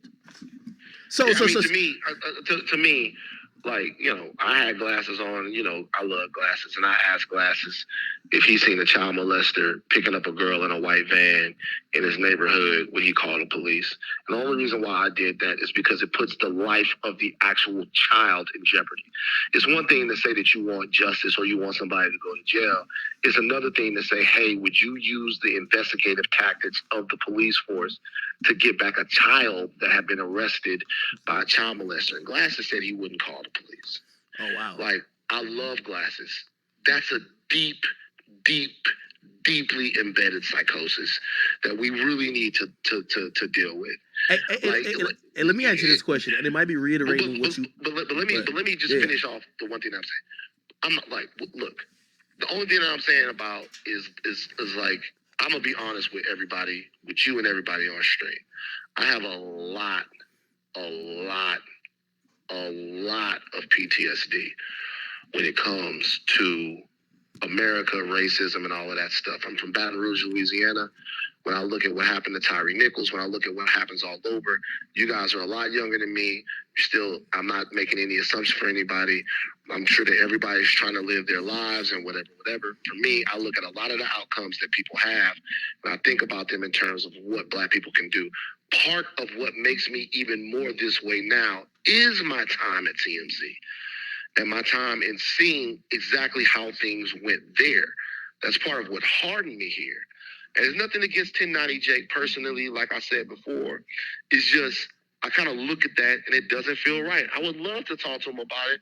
And he's not going to stop doing what he's doing. He's having a lot of success doing it. He's almost at 1 million subscribers. But to me, that doesn't seem like that should be happening in that way. And I tell you what, last thing I'll say. In other cultures, in music, art, or whatever, there's never a time where a Black man is the arbiter of what they should or should not be doing. You're never going to see that. You're never going to see a Black man tell country music people what they could be doing. You're never going to see a Black man tell rock music people what they should be doing. You're never going to see a Black man or woman telling even any of that stuff. The only space where it would be that somebody could come in here and they could have the type of power, and that goes for anyone with that.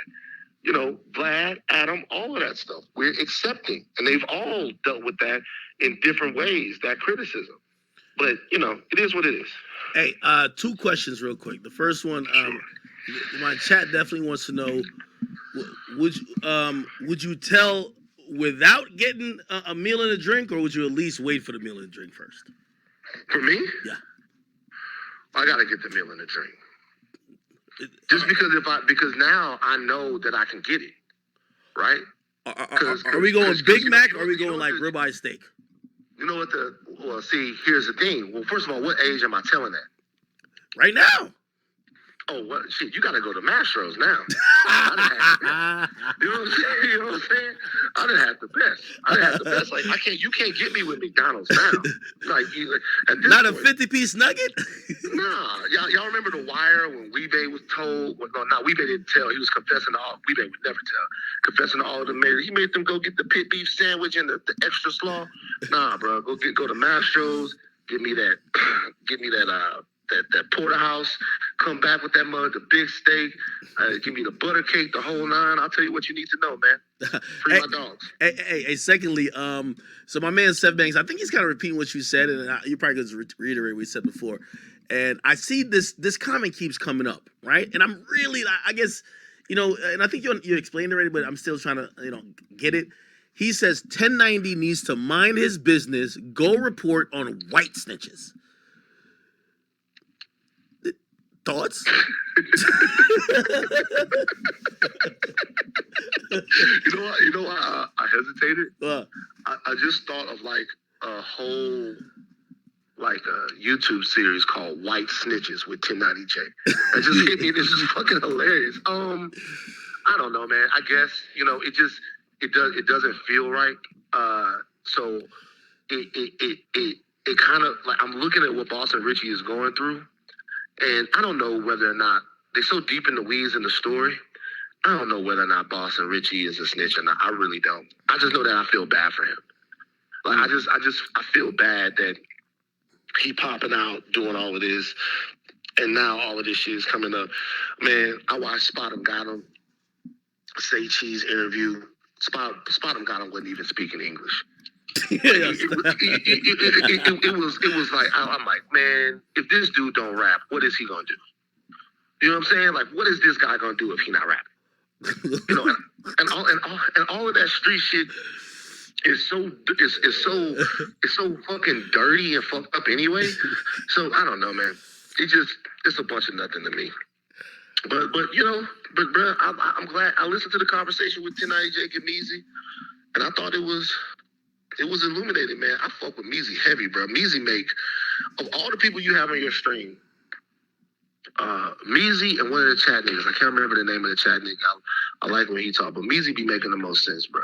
Well, Meezy is a multiple time appearer on the pod, along with yourself, and I usually get pretty high IQ compliments about the conversation that's kind of had, you know what I mean? Which was usually, more than just, high IQ shit. Sometimes it's being level and based and being pretty much even keeled and not just completely ignorant, you know what I mean? So this is what it is. Let me ask you, so I got one question to you before I go. Right. What's gonna happen to Andrew Tate, bro? Y'all king, y'all God. What? You see. Wait, first of all, the point that, wait, you don't like Tate? Of course not. What? Of course not. What? Yo, I kid you not. Yo, there's like a black woman somewhere hidden inside there. Like, yo, wait. Real talk, like, bro, your talking points is like a lesbian feminist on Twitter, bro. Like, real talk, bro. Wait, hold on. Why don't you like Tate? What's the like, bro? I think he's, I think obviously he's an entertainer, just like how I'm an entertainer in the sense that I go on rants. I'm pretty, I get pretty, I'm all over the place. I go on rants and third, but I do think that he has a really good message in encouraging young men, and young men to kind of, get out there, kind of reject some of these social norms that's kind of been put forth on them, and to work harder, improve themselves, and instead of making excuses, work for what they believe they deserve in life. I think that's a pretty good message. I don't see a lot of people preaching that. I see a lot of people preaching excuses. I see a lot of people preaching things that would be more detrimental, especially to people of color, because it will it will prevent them from becoming better versions of themselves. I think Andrew Tate's pretty good in kind of encouraging black men, so men at all, you know what I mean? And I think people, and I'm not gonna lump you into it, but I am. People like you, those feminists on Twitter, they hate that there is a voice, and we don't have any voice that appeal to men. And yes, could the message be curtailed a little bit? Sure, but people like to argue about Andrew Tate with certain things that he said in tongue in cheek, but it's never about the core values that he's been preaching. Like it's been thousands of hours of content that he's done, and people would be like, yo, he said women can't drive, and he said that on one podcast. Now we got to defend this every single time. Let's talk about the core values that he's constantly preaching every single day.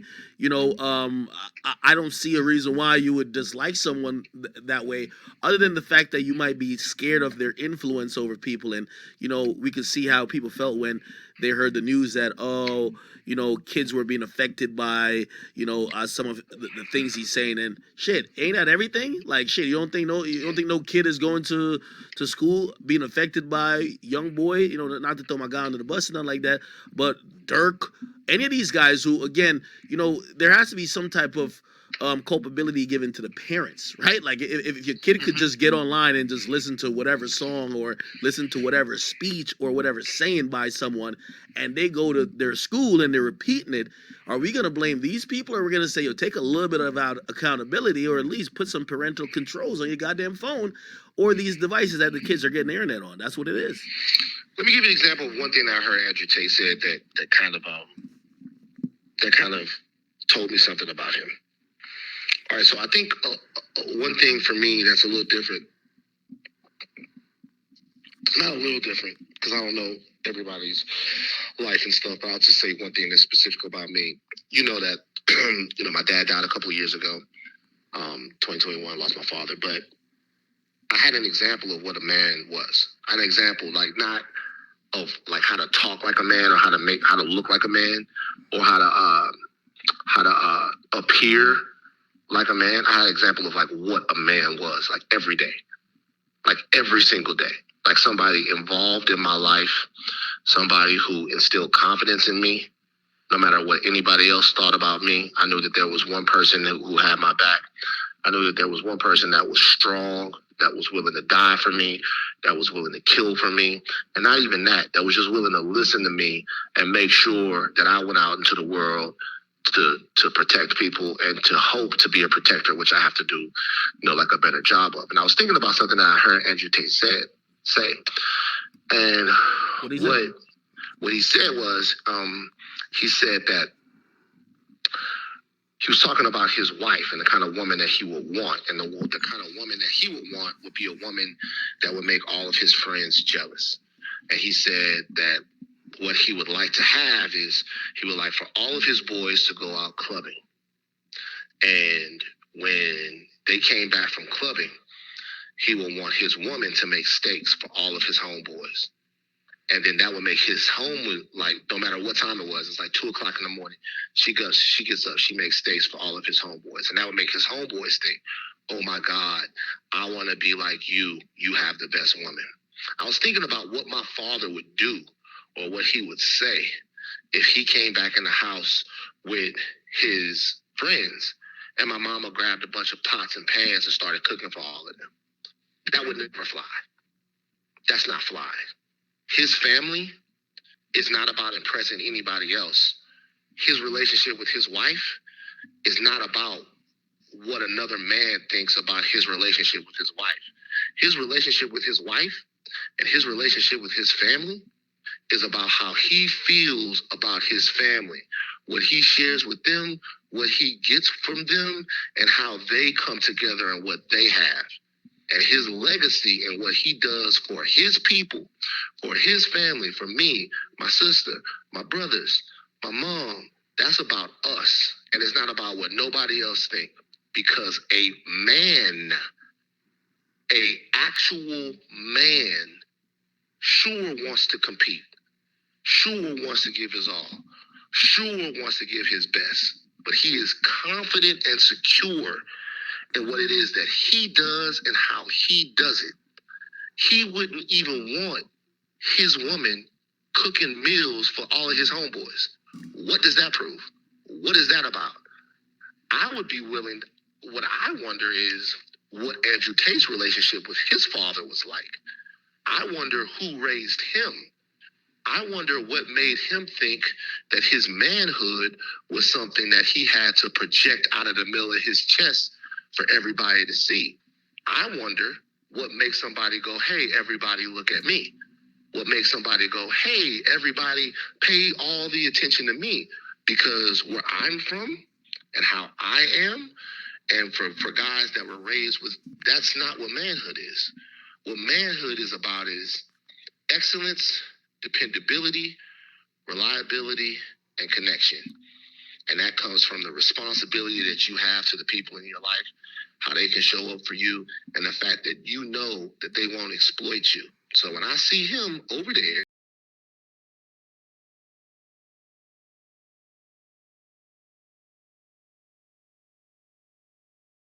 is in right now. Innocent to proven guilty, I don't know what's going on. I think that's probably typical. That's probably typical for somebody who looks at the world like that. Because it's somebody who's always looking for somebody else to do their work for them. And so for me, it's give a fuck about what people do or how they make their money. I don't think that nobody should be deplatformed. I don't give a fuck about none of that. But all of that shit is for the birds, man. Like, Hey, can I respond to that real quick? Okay, you're making a pretty good point, but like, it's crazy if that's the only reason that you don't like the nigga. That's ridiculous. Hold on, and also, wait. It's not the only reason I don't like him. Like, you know that's not my type of guy. But it's not the only reason I don't like him. But I have what I'm telling you is I have attempted to listen to some of the stuff that he says. I have attempted. Look, I mean, like. So because you don't agree with him, so hold on. Do you dislike him because you don't agree with him, or you dislike him because of the influence he has, and he's probably influencing people to have an opinion you don't agree with? Like, the opinion that he's forcing people to have doesn't really even forcing. Right? Oh, hold on. Is he forcing? No, excuse me, forcing. Excuse me. The opinion that he's forcing people to have doesn't even really affect me as much as you would think it does, right? Because I'm another man. To be honest with you, I just don't like niggas like that. Like, and that doesn't just go for him. That goes for anybody else who's in a situation. Like, a lot of these big chain wearing niggas that try to stun on everybody. That's just not my way. That treat everybody like hold on, but put like this, like. Having a different personality type, or maybe a slightly different set of morals and values, that might not be the person you would want to kick it with or go to the club with, right? But like I think it's a hard stretch to be like, this is why I don't like that nigga. Like, yo, you know what I mean? No. But what else? I've never met him, but what else is there for me to judge him on except for what he says? Well, I spent about 2 minutes telling you all the good things and the positive things that he's definitely helping inspire. You know, maybe not you because you're grown and you're developed, but like he's inspiring people to do some pretty good things. Like, you know what I mean? He's inspiring people, you know, in a positive way. I would say for the majority of his message is completely perfect. But here's the thing too: is anything perfect? You know what I mean? Like, listen, people still jack in Christianity and the Bible, but the Bible also say if you gay, like you should get like the stones. Like that's what's going on. No. Look, I'm not. Look, my opinion of Andrew Tate is neither here nor there. It really doesn't. What I was wondering is, and I always wonder this about everyone, about people, like about me, about you, about everybody, right? If it comes out that what they're saying about Andrew Tate is true, right? If it comes out that what he's really been doing when he's been telling everybody to work hard, build something, if it comes out that what he's really been doing is exploiting women, okay, and making them do stuff and then getting money off them, what I wonder then, and I say this is the same thing about everybody, right? I used to tell people, yo, what if we'd have these conversations about Tory and Meg, and I tell people, I'd be like, what if he didn't do it? Like, what does that mean for the narrative that you've built up in yourself? Like, now I'm pretty certain that he did. I don't want to have a conversation with you about it. I know that he did. I don't want to have a conversation with you about it. I really don't. No, hold on, wait. It wouldn't even be a conversation, right? And I think it goes into the Tate thing, right? No, it goes into the Tate thing. Listen, no one's here defending anyone that would be found guilty of anything, right? You know, if Tory gets an appeal or whatever happens, that's on him. And if you confidently say, no, he did it, like, I wouldn't even have any retort to that. You get what I mean? Listen, it's the court of law already made a decision about that. Here's what I'm trying to say. You know, a lot of times, and how I feel you kind of lean, those are the people who say, fuck the process, the inevitable legal process. Let's just believe all women because women are incapable of lying. And granted, there's other things that say, yo, listen, you know, we do have to amplify and really listen to some of the voices, not some of the voices, all of the voices of women who claim they've been abused, but we should reserve judgment. That's the thing. Like, even with Tate, right? Like, if it came out that Tate did what they're accusing him of, in a lot of sense, he would be seen as a fraud, of course. Like, you know what I mean? Like, bruh, of course. But until that moment, we shouldn't talk about him like he already is convicted. That was my problem with the whole Tory thing. Let me ask you a question. Yeah. What do you, although those recordings in that documentary are pretty bad, but let me ask you this. What do you think believe all women means? Oh yeah. Excuse me. Okay. What do you think believe women means? Believe all women means? What do you think it means? Hold on. So you asking me that, right?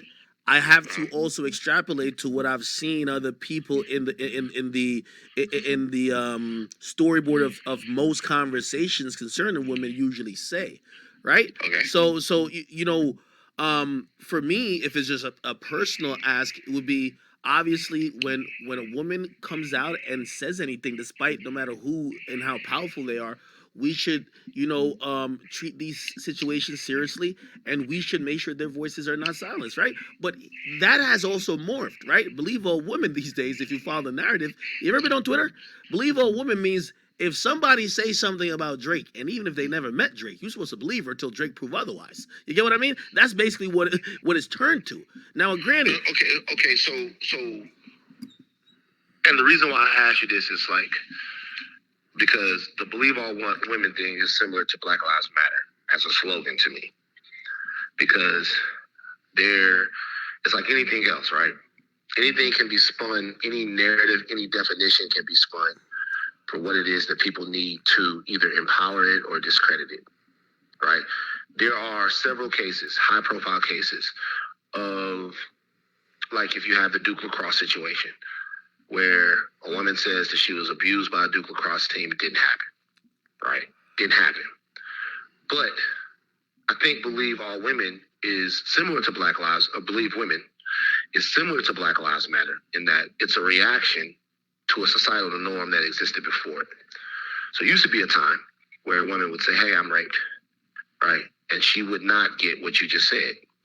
She wouldn't get, there were backlogs of rape kits so much so that like you couldn't get a rape kit done sometimes. They wouldn't take it seriously. They wouldn't investigate it. If the guy was powerful enough, they'd throw it to the side. So her accusation wouldn't be believed, right? The fact that she's even saying that she was raped wouldn't be believed, right?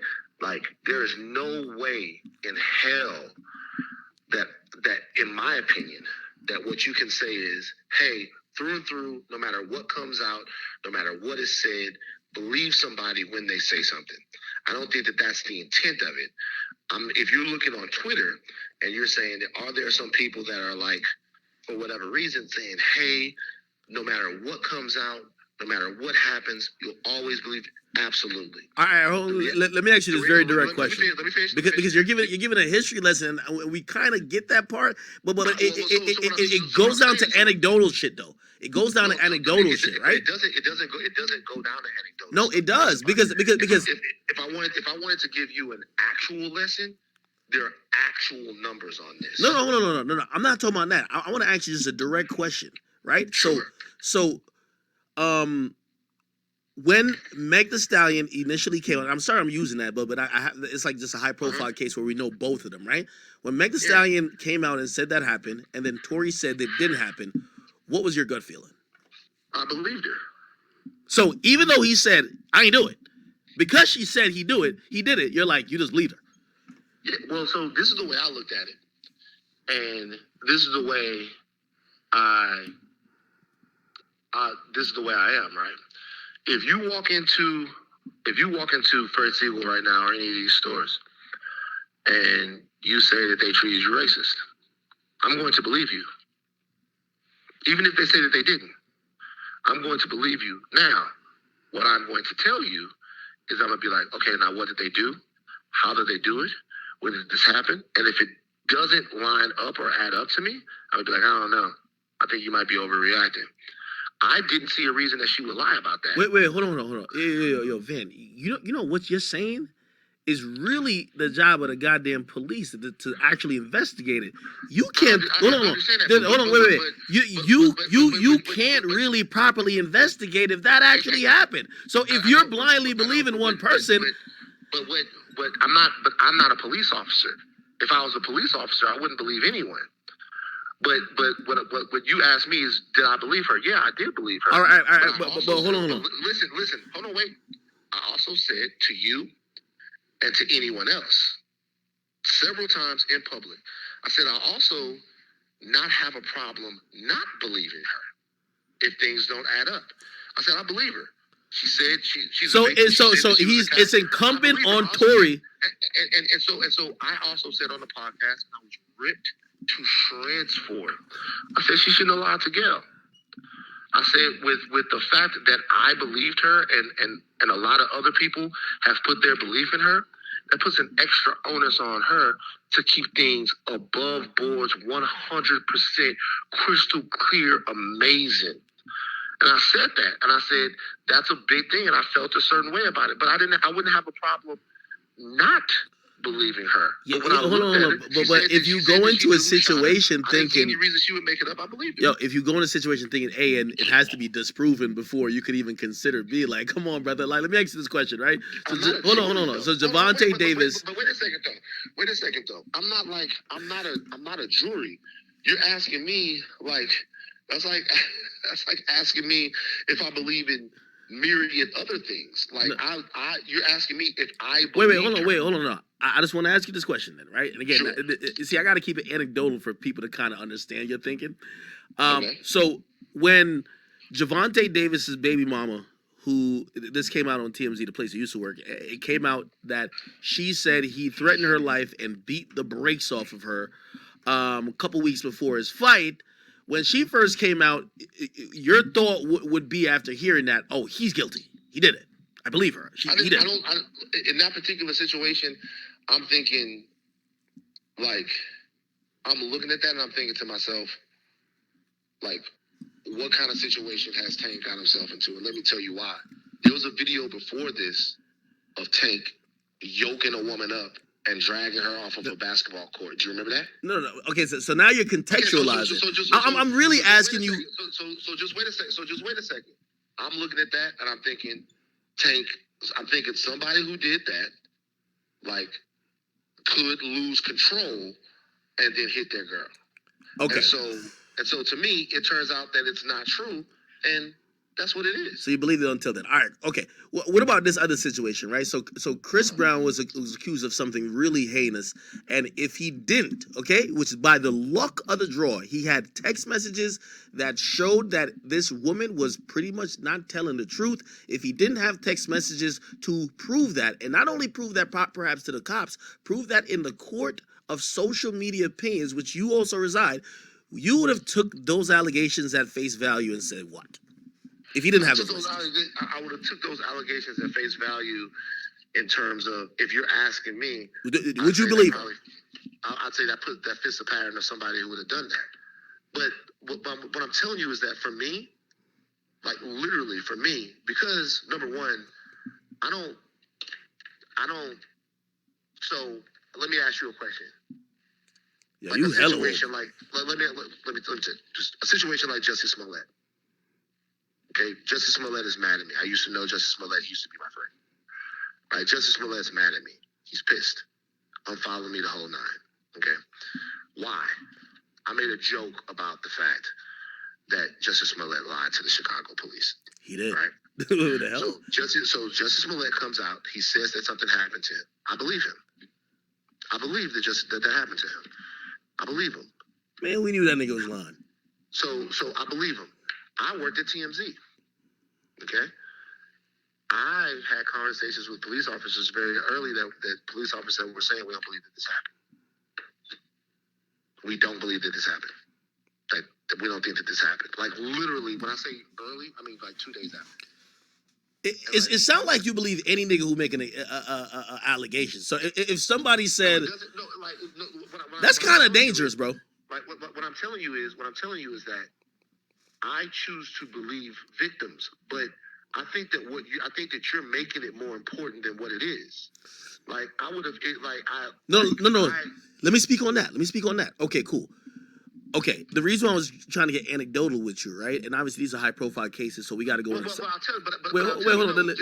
Let me just finish this one point. Let me just finish this one point. I know you want to say this about being anecdotal, but just so we know that, like, there are statistics. No, and I'm actual I'm not numbers. I'm not denying the statistics. I want to play out a real life situation rather than just talk stats and what usually happens. But why, I agree. though? Hold Because on. if you play out, No. if you play Because out I'm and gonna you- show you a ramification, right? Uh-huh. So the ramification is okay.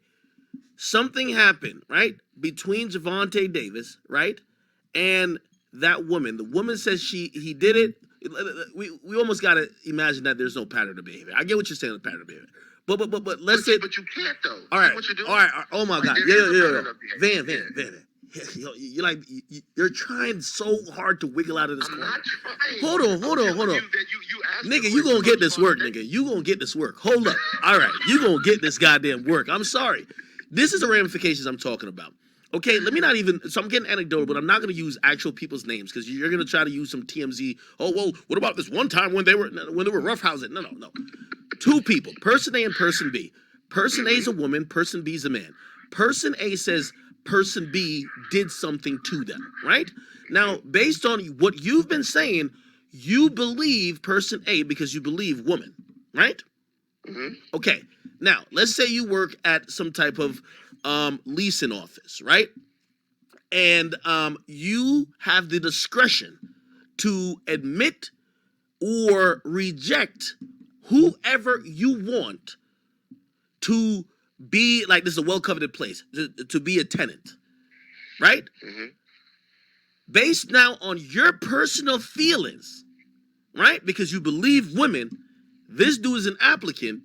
You don't think that because you automatically think this dude is guilty, it might affect you in a biased way to maybe not make a favorable decision in his behalf.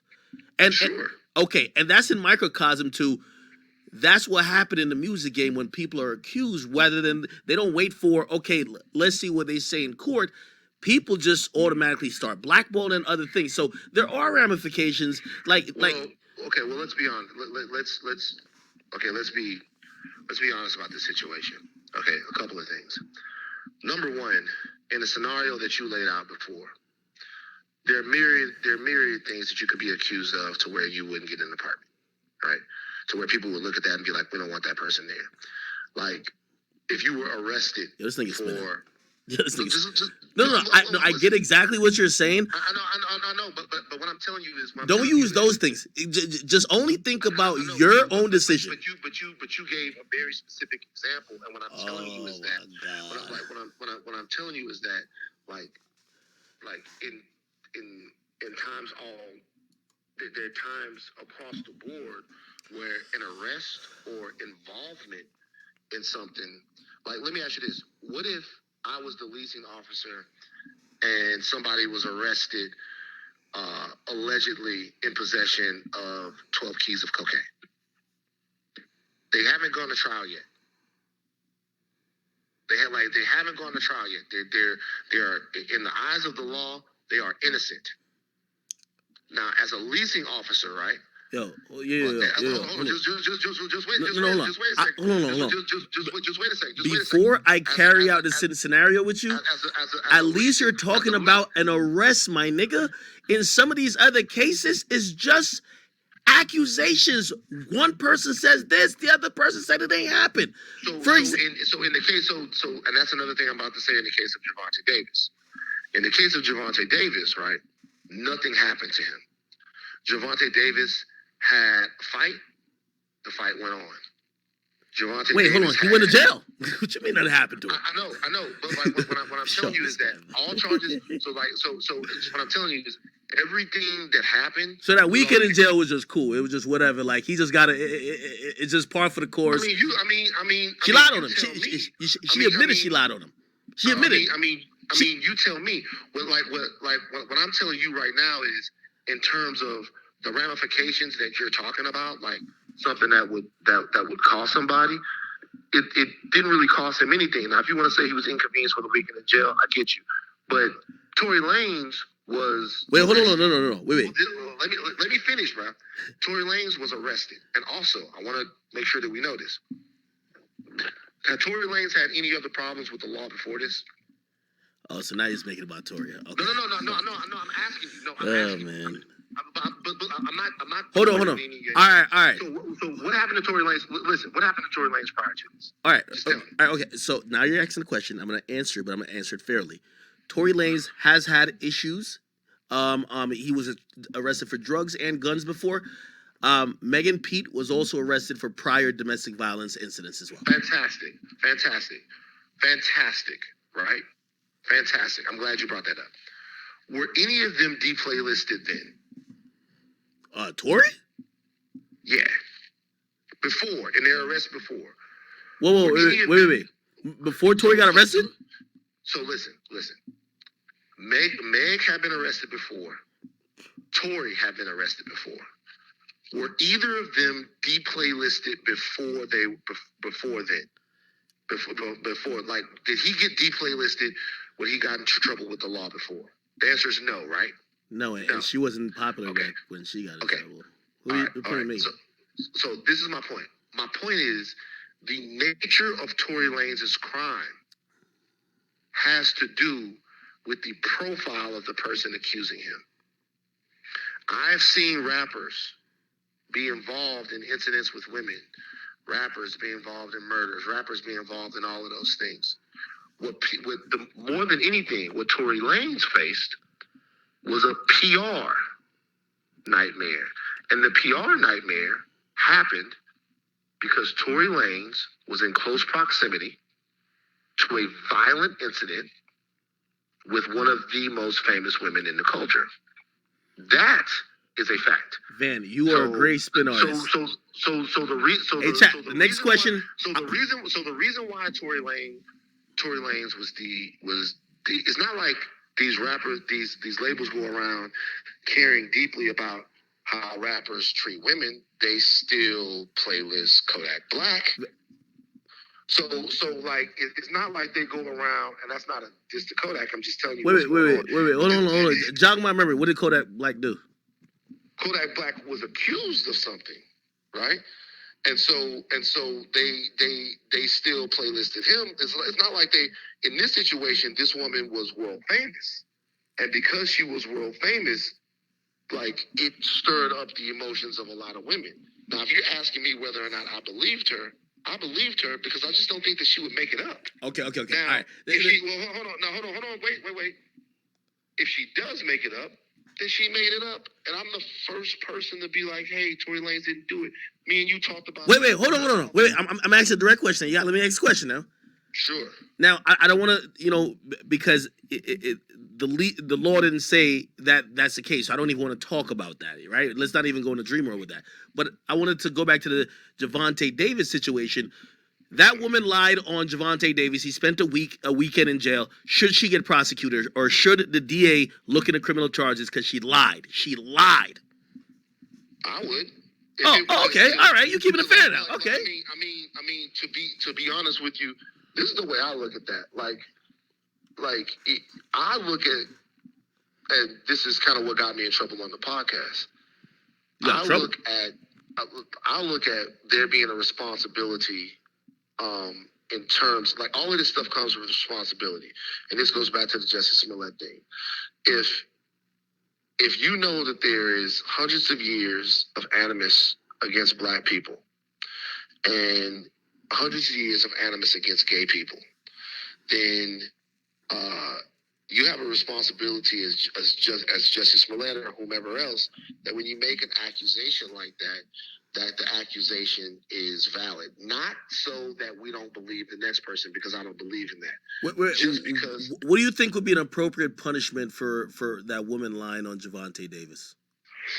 Well, it depends on how he wants to go about it. But No. What do you think? To me, I really don't know. But what I will say. I mean, just like how you would automatically believe her, you should probably think about the other side. If you automatically believed her, she lied. What do you mean? Think about the other side. Like, think about, like. All right, you automatically believed her. She fucking lied. You automatically believed her. She lied, and she clearly intentionally lied. I do believe that should be a crime. But if you're asking me what the criminal penalties should be, I mean, do I get a look at her priors? Do I get to know? Do you think there should be jail? It'd be punishable by jail time. Sure. Because, I mean, absolutely. Without a doubt. Like, I really do. But I don't see anything Hold wrong on, with hold that. on. Would you have any energy? Because I've seen people trying to campaign for it to say, why isn't the cops arresting her? Would you speak up to say she needs to go to jail? Yeah, but I don't. I mean, I don't understand what you're trying to like. How you think you're boxing me in? Like I don't have any problem with admitting that what she did. Right? There was always going to be people either that was going to be on her side as well, and also who'd probably say, "Hey, with all due respect, like we don't give two fucks about that personal issue. We're gonna bump the music." Like, you know, I mean, I want to argue percentages here. I feel like a lot of people who just like, yo, listen, I like Tory's shit. I just seen like the R. Kelly shit just popped up recently after the Chicago prosecutors say they're dropping their shit because pretty much he's gonna be locked up like too long. They're wasting resources. Shit.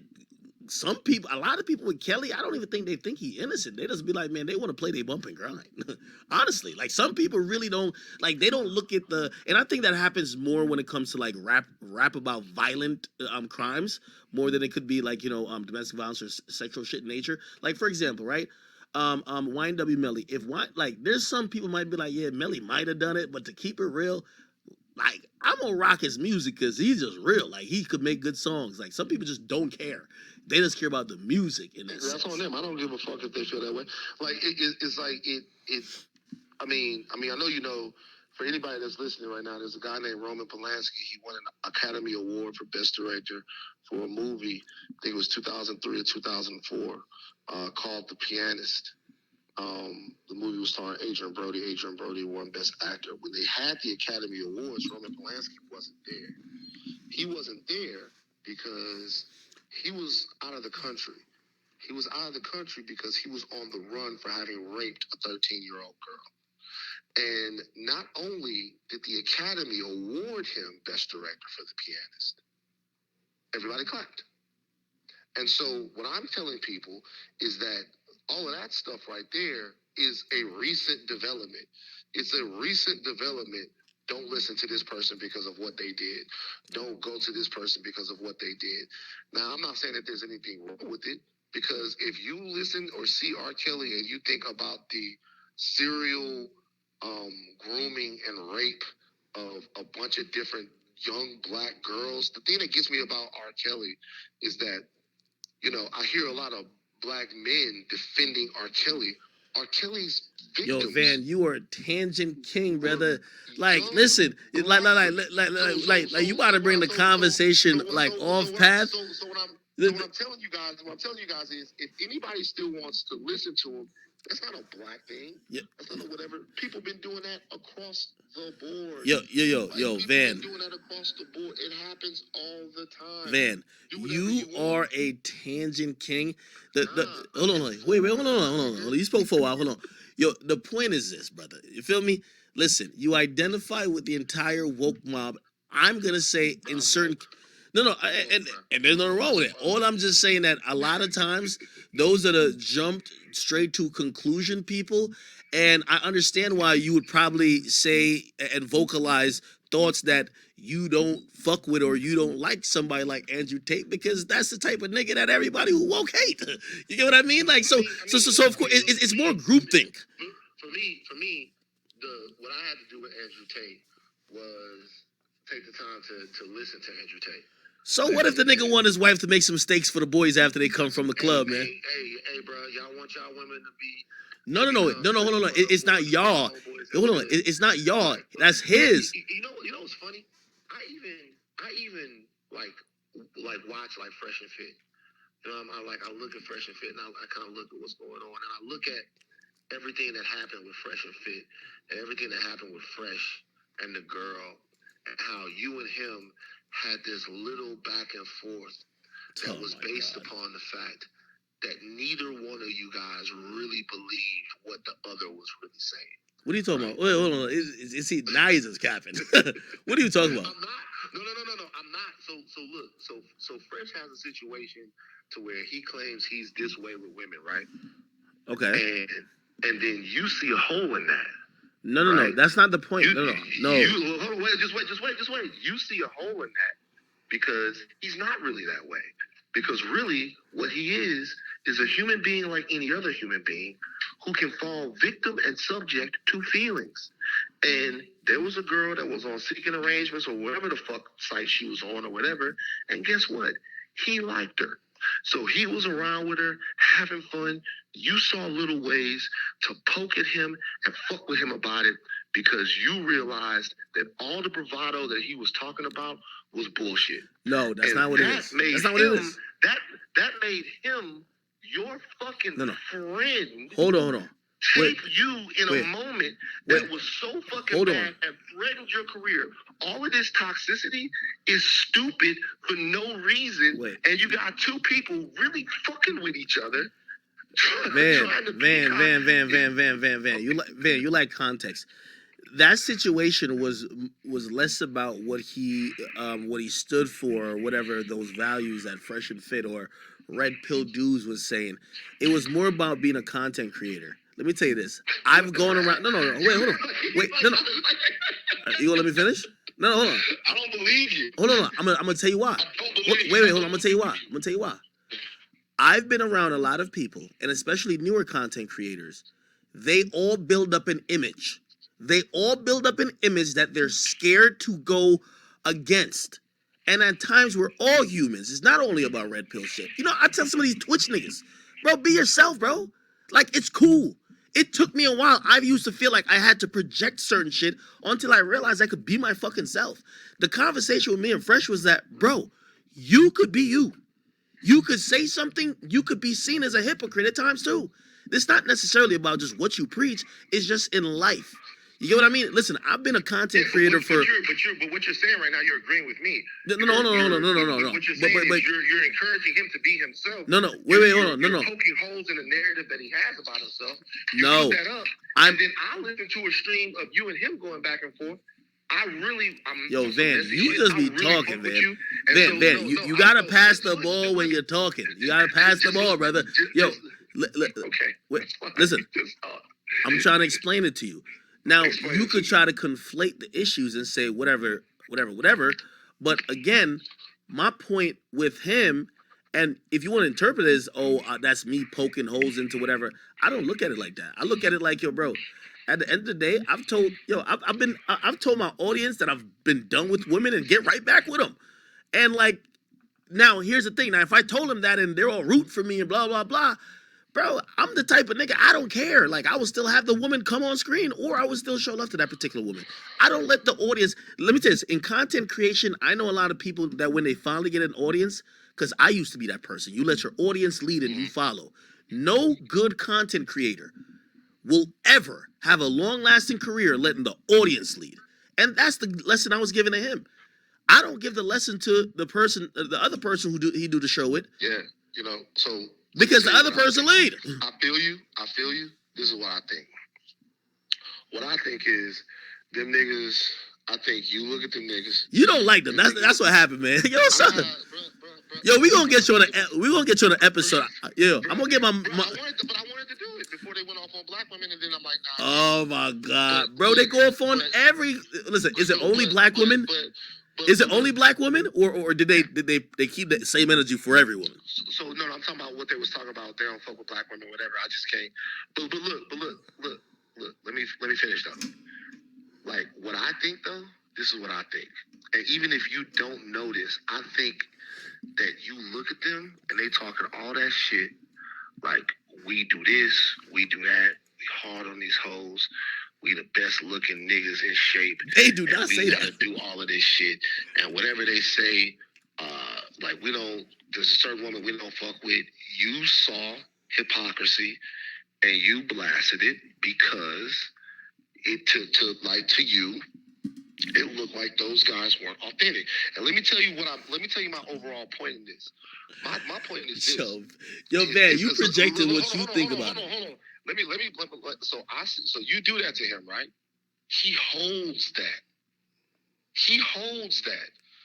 Like that actually, like rather than y'all going back and forth, I'm thinking y'all friends, I'm thinking y'all cool. He holds that. Now this part might be true. He tapes you in a fight with some. Now look at the way I look at this. Y'all can say whatever the fuck y'all want to say. That to me is so beyond. Like I when that happened, Me and you did not chop it up about that. Me and you did not chop it up about that because that's your man. That is what it is. I'm not gonna be the type of nigga to be like, yo, blah blah blah. But when I'm looking at that, I'm hot. I'm like, what? But this is the type of games that people are playing in my mind when there's authenticity that's missing. When everybody is putting all of these egos out in front of each other. I kid you not. Hold on. And not being actual people. Now he's fucking with your career because you got at the bitch that he likes that be selling pussy on Seeking or whatever she was doing. This guy. But What beef you got with Fresh and Fit, man? I don't have no beef. I really don't. Yo, I'm gonna get them to give you the red pill lesson plan, bro. Hey, wait a second though. Wait a second. I really don't have no beef. I really don't give a fuck. But what I'm saying is, though, I really don't have no beef. But I watched that whole thing play out, and I'm like, I'm even looking at you. I'm like, well, if that's your homie, then why are you like getting at him about his girl? Like, you know what I'm saying? It's like, why? If that's your man, then why are you getting at him about his girl? And if they're like, and if then he's your man, then why are you? Why is he taping you in a fight with somebody and threatening? You got corporate shit now. You with Spotify, like you got a lot of shit. Like, what's the deal? Like, what's going on here? And to be real with you, yo, this nigga don't like them niggas at all. I'm being for real. And to be real with you, it's kind of like I don't know. I mean, I'm not in that world. But you don't feel like nothing I'm saying is valid. Like you none of that's weird to you. Like it's kind of wait. Hold on. So I do believe that was an interesting moment between me and Fresh and our friendship and probably what we understood friendship to be and how you should deal with stuff. I think there was we misconstrued shit both ways. What I disagree with you on is that you said that was a point about authenticity. No, it's like it wasn't a point about authenticity at all. You get what I mean? Or if that was a point about authenticity, I wouldn't even target it towards him. I would just target it. And by the way, I've critiqued like the quote unquote red pill manosphere shit before, but that's bigger than one person. That's just ideology in reality. You get what I mean? Like one person couldn't fucking validate that shit or even disprove it. So I would be arguing about points, not really showing one particular person.